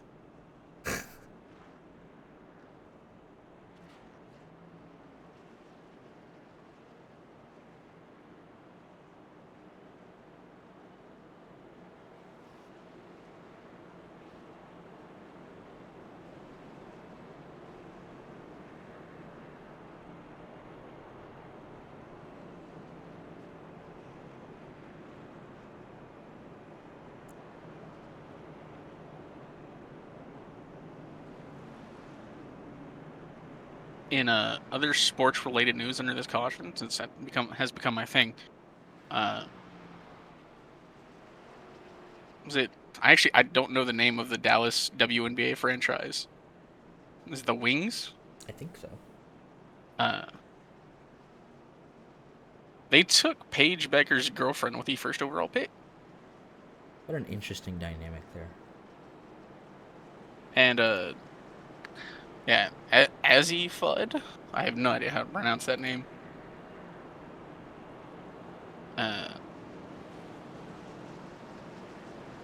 So very interesting dynamic happening in the WNBA. Very unique. Mm-hmm. Should be getting back to green this time by. The biggest sports news is we really need Tottenham to get relegated. That's what the people crave. There's Chet. He had the meatball. It was a fairly quick meatball. Already down to 27th. Tottenham relegation and Arsenal not bottom again, please. See, everyone wants the Tottenham Arsenal bottle together. No. You want City to win? It would be the funnier outcome, wouldn't it? Because, you know, at the 115, like, it'd be just outrageous at that point. I'm good. So here's the thing, though. I know we got some great racing, but like just absurdity in the Premier League. If Arsenal finally do break through and Tottenham gets relegated, nobody cares that Arsenal break through because Tottenham's relegated. Like, that would be the bigger story of the year, truthfully. Like, Like, honestly, if you bottle it and Tottenham goes down, they're still worried about Tottenham. So really, Arsenal's, it's okay. No, it'll still be a thing. But Tottenham relegation, because when Leicester got relegated, we're a career championship club, ultimately. Like, no matter what, we wanted to be like that. That was our purpose, was championship. Reverting to the mean 10 years after the Premier League win. Now we're going to League One, which that's not our purpose. We should be the second tier. That's a different discussion. Ooh, McConville gets real loose. Sorry. But no, we should actually talk about the race at hand. Yeah, we definitely should. Not Leicester City. But yeah, when we got relegated, it's like, oh, we couldn't imagine it. We couldn't imagine. It's like, well, like truthfully, that was their history, But Tottenham going down, they've never been out of the Premier League since it was founded. So that'd be pretty generational. Just big fans of West Ham specifically till the end of the year. Like, it's like Leeds won today, and Nottingham, I think, picked up. They got to play Burnley still, but West Ham has a harder run in, and they're only 2 points ahead. So it's kind of West Ham versus Tottenham at the moment. We just need every other team to beat Tottenham. Like, if West Ham don't pick up any points, we're just rooting for whoever Tottenham plays against. Because that would just be insane. Because they just built a new stadium, I'm pretty sure. They did. $100+ million stadium. Because they sacked Big Ange, that's what it was. That was the problem. Yeah, that was definitely the problem. The first trophy Spurs wins, and they sack the manager that does it for them. I hope they get relegated. I hope that happens. You're Tottenham. You have to understand the situation. Oh, when it's college football, we'll talk about that. It's just the ebbs and flows of the sporting scene. I can't wait. That's good stuff. Spring ball is happening. Cam Coleman looks great. We got Minnie Mendoza. He threw a couple tutties this week. That's good.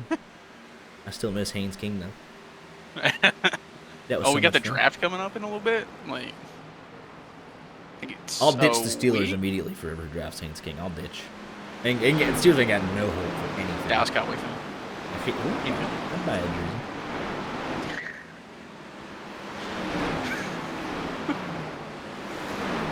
Steelers are just, we're going to go 8-8.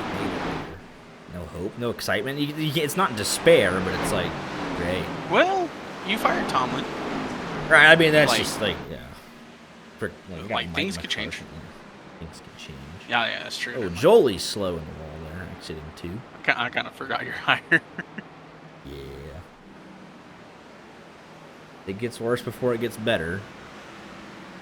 And, there's still, there's just, they've had a deal, Omar Khan, decent enough general manager, but it's like, why are you waiting up on Aaron Rodgers?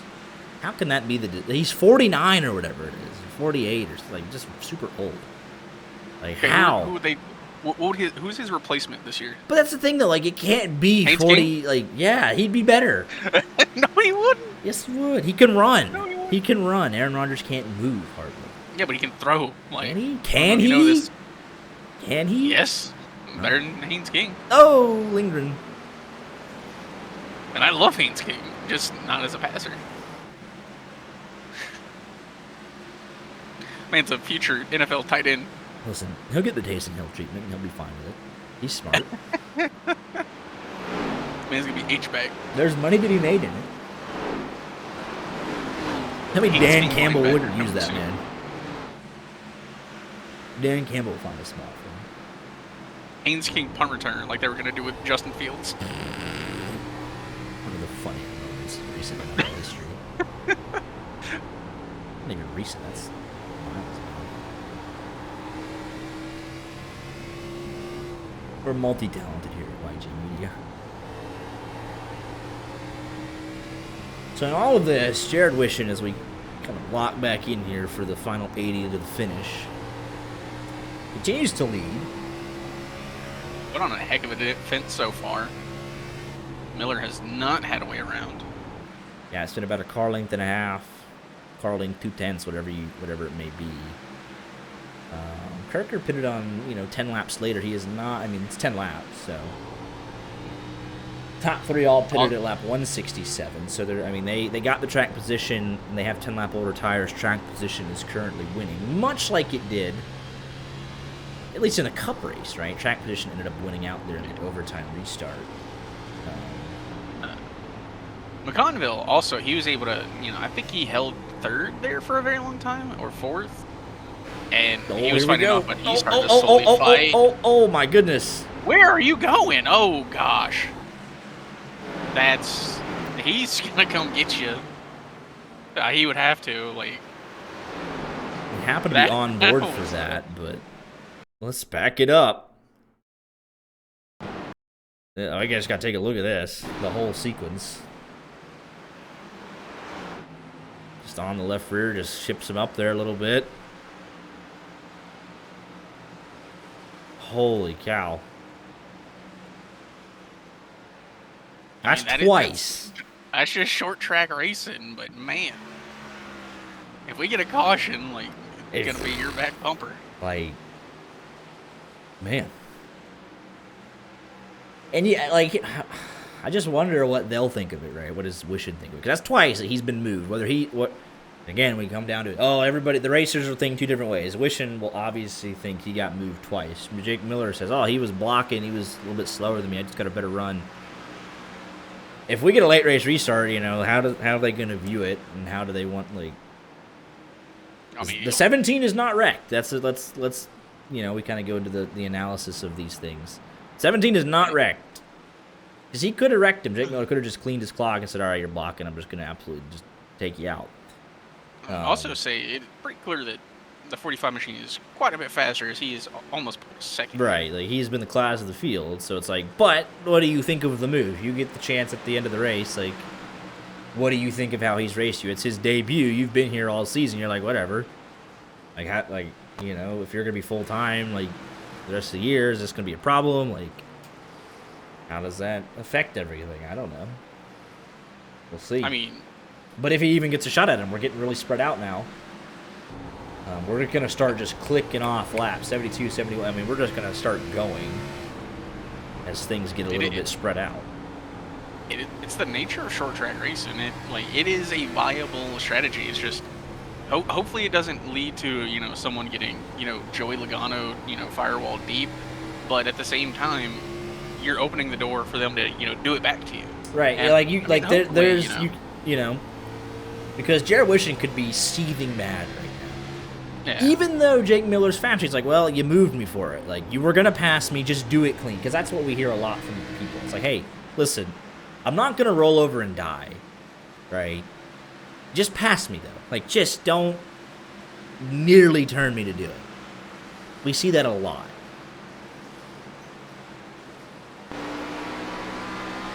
So we'll see. I mean, right now, it's getting pretty spread out as far as Bristol goes. Obviously, the leader will have to work through lap traffic multiple times tonight. Probably 2 more times, I think, if we stay green. Fuel is not a concern for anybody. Shouldn't be a concern. Because we have the couple cautions so far in Stage 3, so, take a look here at the progress of this race. We've had, 3 cautions in Stage 2, so that would get them to the end no matter what.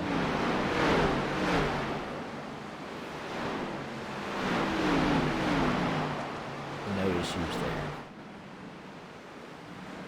Look at this battle here we got for second. Things kind of started to accordion back together.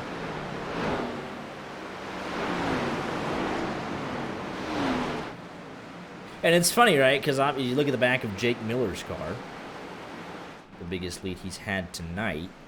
You got the Elliott Henderson Gaming Design.com, I believe. Elliott Henderson Gaming, EHG, and then Elliott Henderson Design. It's 2 separate, but it's all Elliott Henderson. Henderson's right there, obviously, EHG. And then you got, Wishin, Thomas, and Kirker. So it's like, hey, does that, how does that work?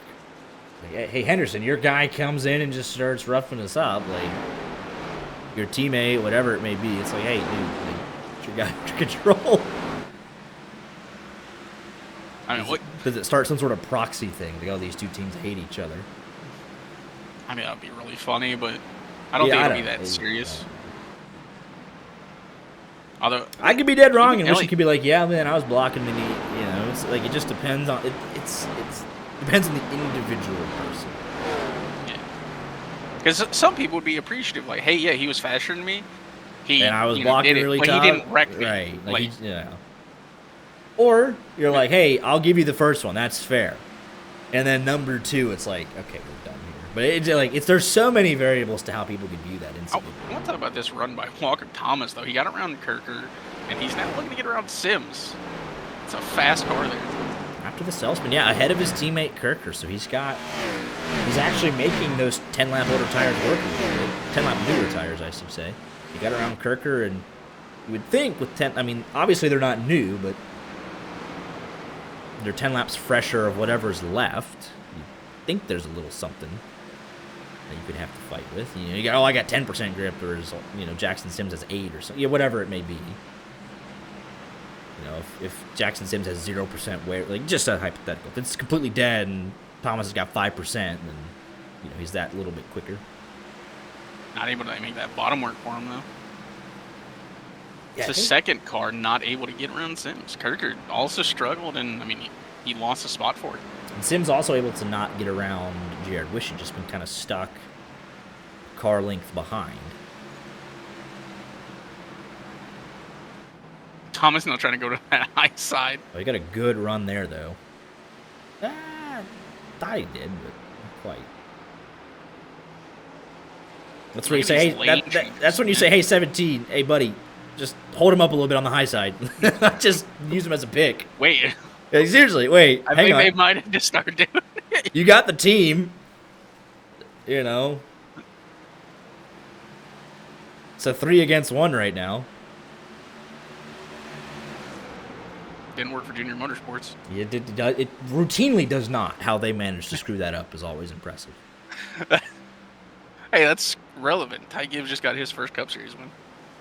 What a terrible, Took him a while, what a but terrible day for motorsport.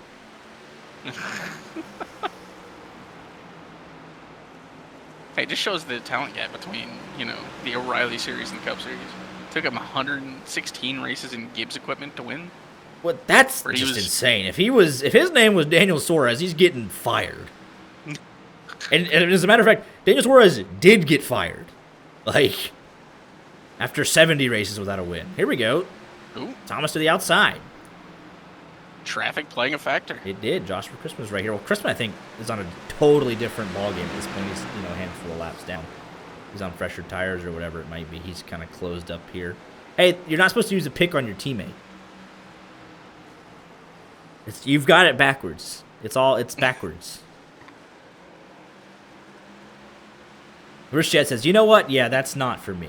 That's not where I need to be right now. Just giving the 17 a little shot, get around the corner. Jake Miller 5 seconds ahead almost from this. Hey, shout out Jackson Sims, though. He's been working. Just held off Aiden Kirker, held off Walker Thomas, and now, He's gonna work very, himself into P2. very nearly, and he does complete the pass. Ooh.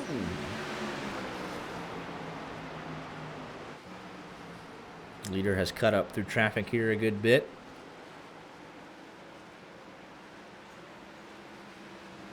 Oh, man. Why are they... And Max car is almost a ghost. That's crazy. Lafrene and Moynihan, they've been side by side a lot tonight. That's the battle for 11th.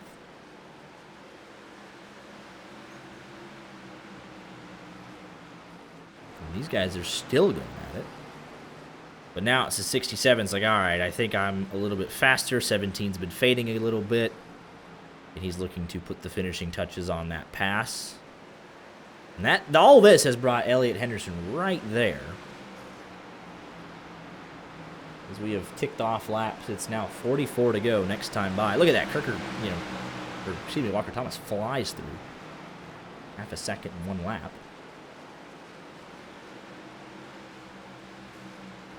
Ooh, little contact there between Henderson and the 17 machine.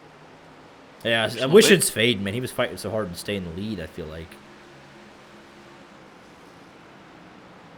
And then he was trying to keep Jackson Sims behind for a long time, and it was just, he's been battling.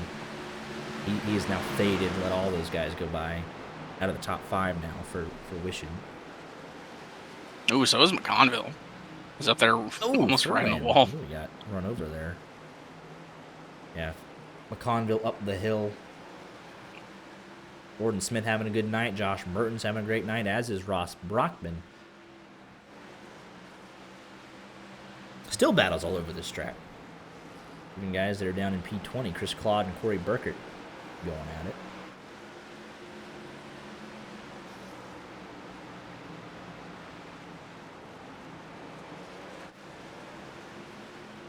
But there's a lot of patience required to make a pass here, because you see how 29 dead even. Conville drives it in really deep. He'll wash up a tiny bit. 29 trying to get something. But it's like, oh, 29 2 laps ago was looking to complete the pass, and now McConville's nearly a whole car length ahead again. Got another, well, a battle for P2 once again. Walker Thomas has caught Sims. Yeah, I think the 67 clearly was flying, and then kind of just couldn't. Oh, he's wow. going. Not going to have the run off? 26 had a great run off. What? Just the cornering from the 67 machine. Well, he actually has a great entry. Loses a little bit center off, but the center of the corner specifically, and even there was if he could just hold him even center off, he'll be fine with how much he gains on corner entry to the center. So he's gaining little by little. He's fighting back. Caught the apron there a little bit, gonna lose ground. And it's been so long since anything had an effect on the race leader, so they're all, it says fight for second right now until, should we get a caution the final 36 laps. 3 wide. Herring lets them go on. 3 wide. Sims, though, I mean, it's just like, you have to be patient. Oh, Steve Herring might get used as a pick. Not quite. He's up as high as he possibly could have been. Conville's starting to fade a little bit here on the long run. Take a look at the race progress.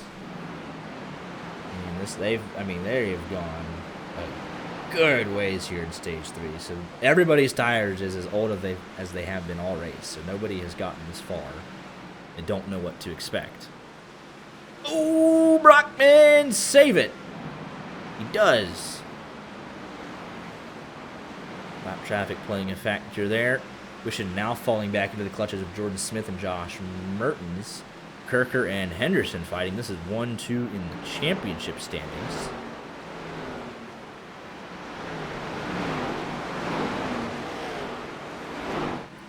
'29th on back out of this race. Lindgren has come in, blinking heavily, so I imagine he might have gotten a penalty assessed for that. So 28 cars on the track. Still a lot going, which is good to see. Henderson not able to find a way around. Able to use Aaron Mack as a pick there, I think. Not quite. 76 bobbled on corner exit. Packer going to move to the low line, I think, allowing Kirker to hold the position. And he'll do so. Lindgren blinking heavily, so I imagine that's kind of what the penalty is for. Not penalty, but so much as having to come in.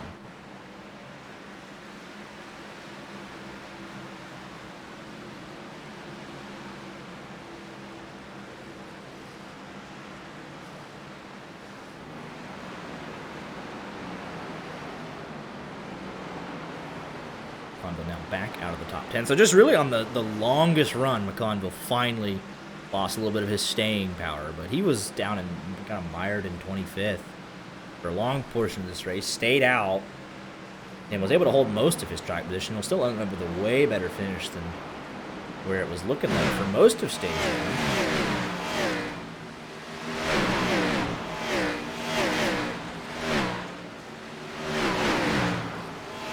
Jake Miller continues to, I guess at this point, you're happy saying dominate. 8 seconds out he's in just front, just comfortable. Extending. And I mean, to be fair, he got clear of Jared Wishing, and then everybody else has battled for P2 pretty much since then. so I get it. They're still doing they're it. still going. Whereas Jake Miller has had no problems, and he's just, lapping cars. We're getting down to 20 laps to go, and they're just like, all right, go on by. You've caught me. We're not going to push this too much. And you don't even have to push that much, right? Because you have 8.5 seconds. You see all that nonsense up in front of you. You got 20 laps. Just kind of ride. You do not have to go up there and get them. I'm sure he knows that, but just for the viewer at home. I do have to say, like, right now, the top 3 interview, it's going to be something fascinating if we get these 3. To one, like, get the talk with Jake Miller. Like, hey, welcome in. You've dominated. Yeah. Nice to meet you. And then see how these 2 drivers feel about this battle for P2, which I think is great racing. Yeah, they're going at it. And it's incredible been racecraft. Yeah, they're not running each other over. I don't think they've touched once. It's been like 40 laps of it, almost. Side by side. Because it'd be so easy for, Thomas to be like, forget this, and just throttle up and wall the guy. Like, I'm faster, but I'm just stuck on the non-preferred line. Like, you won't give me the outside, I can't fly by you. Oh, there's contact. I jinxed it. There we go.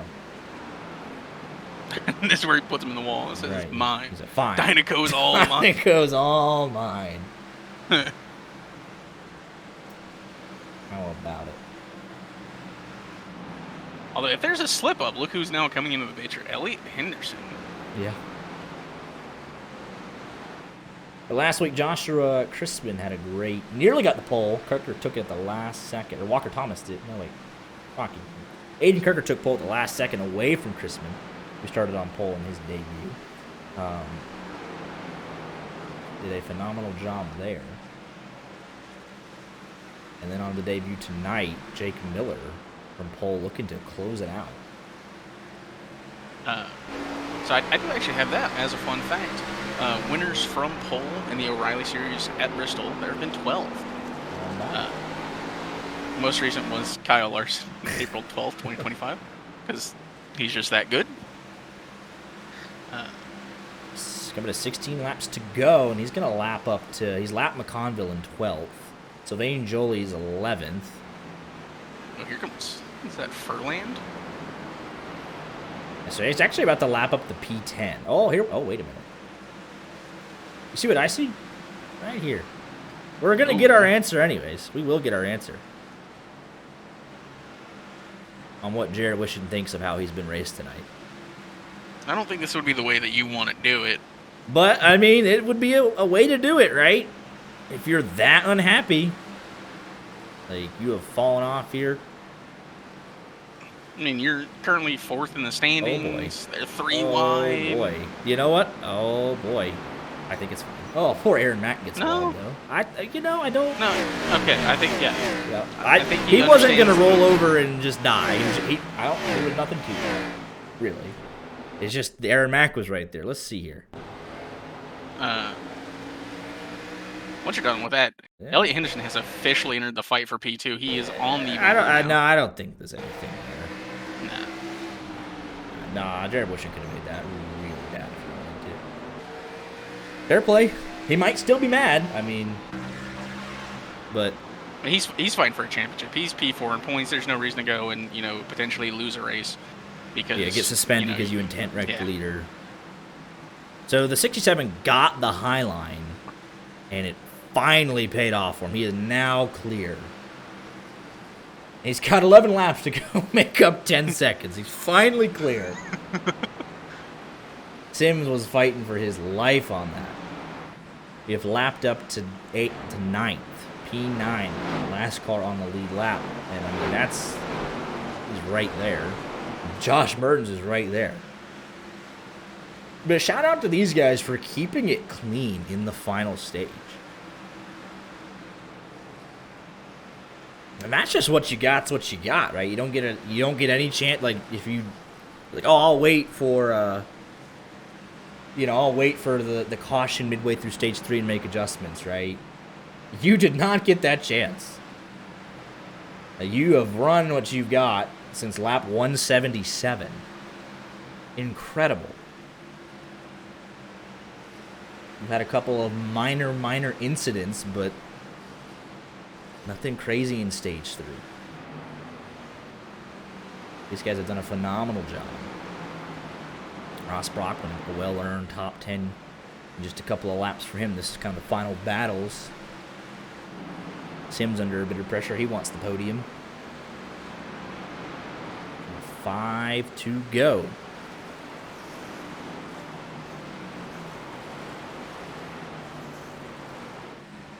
If you're Jordan Smith, again, it could change. If he coming off turn 4 to caution comes out, it could change the dynamic of this race. So you'll want to fight to stay on the lead lap here. With this little to go, I think it's worth it because, bolt on a set of tires and you get a top 3 or something. I think it's worth fighting for at the end of this race. You wonder if we'll see a potential move here from Henderson to get past Sims. Well, he lifted there. Did not want to get into him. Respect here at the end of this race. Claude and Bo Ruff going at it. They've been side by side a lot tonight. This is right in front of the race leader. Coming to 2 laps to go. And he's finally just backed it off a little bit. He saw how hard they were racing. Mertens and Brockman. All right, I don't truthfully need to be involved in this. Coming to the white flag, he'll love to see it, and race is official. How about it? Well done, everybody. No pressure. Dominating. 10-second margin of victory at Bristol is insane. From pole, gets it done in his debut. Jake Miller, your winner. For the podium, we got a good battle here. Henderson on the low line. Sims going to try and get the run off the corner. It's going to be a drag race at the line. Give it to Henderson. What a finish. Sims. Man, he had to fight even to, like, the last stretch. Lost it on the last lap. I thought he was good, but, he just got super tight. Coming to the white. Out of turn 4. And then Henderson just able to wrap the bottom. 26 got tight. Henderson drives it in deep. Henderson, he's first back to the throttle by 100th of a second. Wait, our race winner already, he's ready to go. Wow. I ain't got the time to pull up anything, man. I gotta give a man a second. He was prepared. He's like, I'm gonna join this race. I'm gonna win. I'm gonna give my interview. Give it just a second. How about that stage 3? That's pretty incredible for Bristol, man.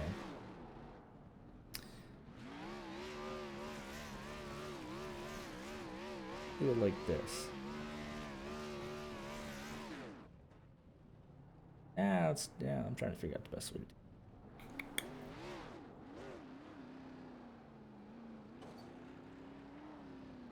Is this the best way to do it? No, it's not. Still got to do some minor resizing. All right, let's see. Give it 2 secs. All right, we're ready. Here's the race winner tonight, the 45 machine. On his debut from pole and the race win by 10 seconds at Bristol. It was utter domination tonight. Had to work for it, though. Came from as low as 29th there on that kind of mixed strategy towards the end of stage 1. But otherwise, from pole, gets the win, dominant. Talk to me about it. Car was fast. The setup was fast in qualifying.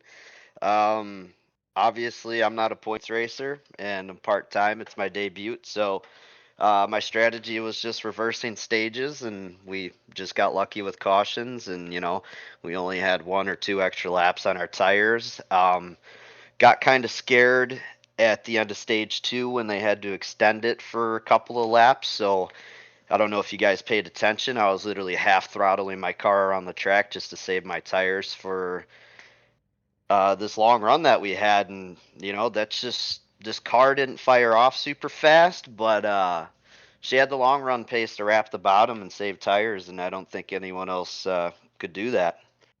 Yeah, we noticed that. We're like, oh, towards the end of stage 2, he's just, almost, we're like, what happened? But he was saving the stuff. Yeah, like you mentioned, the short run speed, you had some good battles with Aiden Kirker, Jared Wishing tonight. Very entertaining there. But once you got the clean air, you were kind of gone. And, they were sitting there fighting for second pretty much the entire last 100 laps.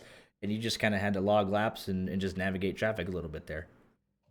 Yeah, I'm kind of sad I couldn't watch the battle for second. I definitely want to go rewatch that because I heard they were side by side for like 40 laps. Yeah, it was fairly impressive. They did a nice job. But yeah, congrats again on the win tonight in the debut, 1-for-1, and the pole. So no better way to start out. So congratulations, and we'll let you get any shout outs in if you have any. All right, thank you. I just want to shout out Team Conti for building some killer setups, and my uncle Ron, if he's watching, I think he is. I sent him the link, so hopefully he was watching. And thanks for putting on a good broadcast, guys. Appreciate the kind words. Hope to see you next week. See ya. Here with your runner-up tonight, Walker Thomas, and a part of that fantastic battle. The last 100 laps, it seemed like, for P2, for the podium in general. Had to recover from a self-spin in stage 2. Patiently worked his way back up through the field most of the evening. Ended up right back where he started in P2. So an up and down night, but it ended on a podium again tonight. Yeah, anytime I get to talk to you guys, it's a good night. The way we get there is always interesting, but yeah, another good solid night. Racked up some stage points, not as many as I would have liked to have gotten. Like you said, the self spin in early stage 2 kind of put me behind the 8 ball, but just kind of picked them off as I could. We got a long run in the middle of stage 2, and I felt really good on the long run. So just started picking them off by one, and was able to get to the top 10. Then we had the late yellow, which a couple guys pit. So, we grabbed a couple more points that way. That's always cool. But yeah, another good night. Stacking up good finishes is always good. So just got to keep the momentum going. Absolutely. And even that last 50 laps, right? You and Jackson Sims just got to know, like, just refused to yield. There was no, really, I think there was one time you guys made the slightest of contact, but all side by side for 50 laps, navigating traffic, it seemed together at times, pretty much in harmony. But you kind of caught that group a little bit there. You're sitting there right around, fifth, and then you're like, all right, pick up, McConville starts to lose a little bit, Wishin starts to fade a little bit, and then you're right there, catch Sims, and there you go, and you guys just kick it off. Yeah, that was a lot of fun. It really was frustrating.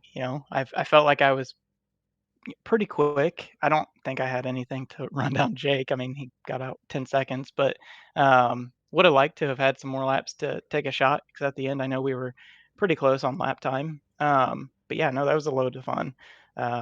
We did make contact just one time. I think I got a little bit loose on the bottom underneath him and barely touched him. But yeah, that was super clean, super fun. And most of the night, that's what I experienced with everybody.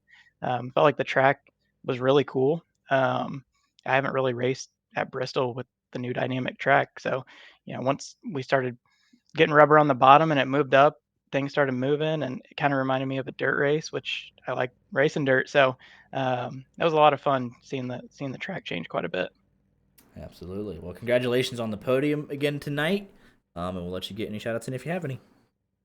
Yeah, shout out to Diecast fans for always being on the car. Make sure to use code DFANS at Circle B for free shipping through April. And then got to thank PRS for the setups again. I think third week in a row, or at least second week in a row, I'm talking to you guys. So, ever since they've come on board, we've shown a lot of speed, and we'll keep on continuing down the schedule. Absolutely. Congratulations. We'll see you next week at Kansas. Thanks, guys. Here with your third place finisher tonight, Elliot Henderson. Also, I believe the biggest mover from 24th to 3rd. And at Bristol, yeah, we didn't. Oh, here's Elliot Henderson. In this wreck, he just kept it calm and clean through a lot of the early chaos and just started picking people off on the long run. So, a well-earned podium here tonight. Yeah, I wish I could figure out qualifying, man. If I could do that, I'd probably have a little bit more TV time. But Yeah, really solid race. Happy with how it all went down. I know there was a little bit of issue with the caution coming out during the one stage, so it extended a little bit. But I think that kind of played into my hands and hurt other people's tires. So yeah, the whole goal is just keep it clean, get out of here with minimal incident, minimal problem, and try to do what I can against Aiden's point lead or Walker's point lead over me. And unfortunately, I don't think I got any points over either of them. But strong run. I got stage points in both stages, and now we get to move on from the difficult short tracks that we've dealt with. So that's always good. Absolutely. Had a thrilling battle there with Jackson Sims at the end for the final spot on the podium, 200ths of a second in it. Battling again, you guys, obviously you and Kirker, 1-2 in the championship, had a good battle with him. But yeah, it's interesting. It's like, oh, I got to work on the one lap pace. It's not, that could be fixed. It's like, oh, but clearly good on the long run. So it's interesting. We're like, Yeah, it's funny because, well, I mean, I don't want to cut you off, but like even to look at the practice times, it's funny because I was second or third in practice too. So I was like, I feel pretty good about qualifying. I just go into qualifying and I botch the entry or something, and it's just it's like we saw in the real life stuff. You botch you have one little mistake, a bobble into the corner on exit or something, and you lose your whole lap. So that's kind of what happened to me. So hopefully we can. I'm just not good at the short track stuff, but hopefully we can get to these bigger intermediates and start to run a little bit better there. That's even what we said. We're like, oh, he's setting up for the second lap qualifying. Ends up 24. We're like, oh, he had good speed in practice. We were like a little surprised, but ended up working out on the podium. Good points night. Comfortably P2. So, yeah, congratulations, and we'll let you get any shout outs in if you have any. Yeah, appreciate it. We're gonna have to work on that Q stuff. But shout out to everyone as a part of Spectrum with teammates. Jake finally ran his first race tonight, had a ton of pace in all the B opens that we ran, and showed tonight with a 10-second lead. I wish I could have been anywhere near that pace, but that's fine. So good win for him. Really good battle with my teammate Sims, and then King Cott, Gavin, Fitzgerald, Ross Brockman. Not the best runs, but Brockman come back to a top 10. That was pretty solid for him. He kind of just kept out of trouble, and unfortunately, Fitzgerald and King Cott ran into issues. But thanks to all my teammates for showing up, running this stuff, running with some laps and testing the setups and making sure they're good and everything, and making changes where we need them. Shout out to my girlfriend for letting me stay up this late and do all this stuff, and you guys for putting on the broadcast, and Chris and everybody that makes this league go around. Absolutely. Congratulations again on the podium. We'll see you next week at Kansas. Thank you, guys. Yeah, that's a professional. That's solid. All three of them were solid. It's nice, like we weren't here on Monday nights, obviously last year, and we get to do this on a part-time basis. We got 2 more races scheduled, Kansas and Talladega is our final one provisionally. We get to end on a good one there at a full field Talladega race. That'll be really nice. But yeah, it's just good. I mean, getting to know these guys a little bit and their teams, and they're like, oh, appreciate you guys putting on a good broadcast and them putting on good racing. It's fun to see. It's encouraging. And again, tonight, just a fantastic race. They did a phenomenal job with everything. The long 120 lap run to the finish. I mean, that's pretty incredible. And just the racing inside of it. That the battle for P2, just Jackson Sims. Honestly, almost wish to give him one for that fight. Yeah, didn't end. I just missed the podium, but a fantastic effort nonetheless. Over half the field, down to P29, finished over half of the race. And then there was just a lot of attrition, right? Like if we bring up this results page, naturally, just because of the long run and the freakish pace that Jake Miller was on. We can update Jake Miller's team name, hopefully. I remember to do that next week. It's funny that it counts Jolie is on the lead lap, 17.6. So it's like the lap down thing is a little bit wrong. But you see there, obviously early trouble for Minto and Osborne and a couple other guys, but most guys did most of the race, a simple majority of the race. But yeah, it was like Moynihan's only 1 lap down. He's 1 lap down, so I don't know why it counts it like that. But from 15th on back, 2 laps down, 4 laps down, that's top 20. And that's just how quick the leaders were tonight. Jake Miller tonight. Even all the way down to Aaron Mack. So they had 1 incident and they kept getting naturally lapped. So, but yeah, they were all, look at that. Most laps led. Jake Miller, 200 out of 300, essentially, 204. Which is weird, right? You get he dominated the race. There was 100 laps led by someone other than Jake Miller. He won by 10 seconds. So you did have some other, minimal battles here and there. Jared Wishing hang on for a little bit. Kirker led a little bit. We had 5 different leaders in all of it. Only the one caution in stage 3. 55 laps of green flag running tonight. Pretty fantastic. Kansas, the intermediate, we should see some great battles there next week. But before we get to that, we're back tomorrow night, regularly scheduled Tuesday nights. We got that for the full year. We'll have the trucks, re-rack them, and do it all tomorrow again about 8:15. So y'all be sure to tune in for that. Y'all take care.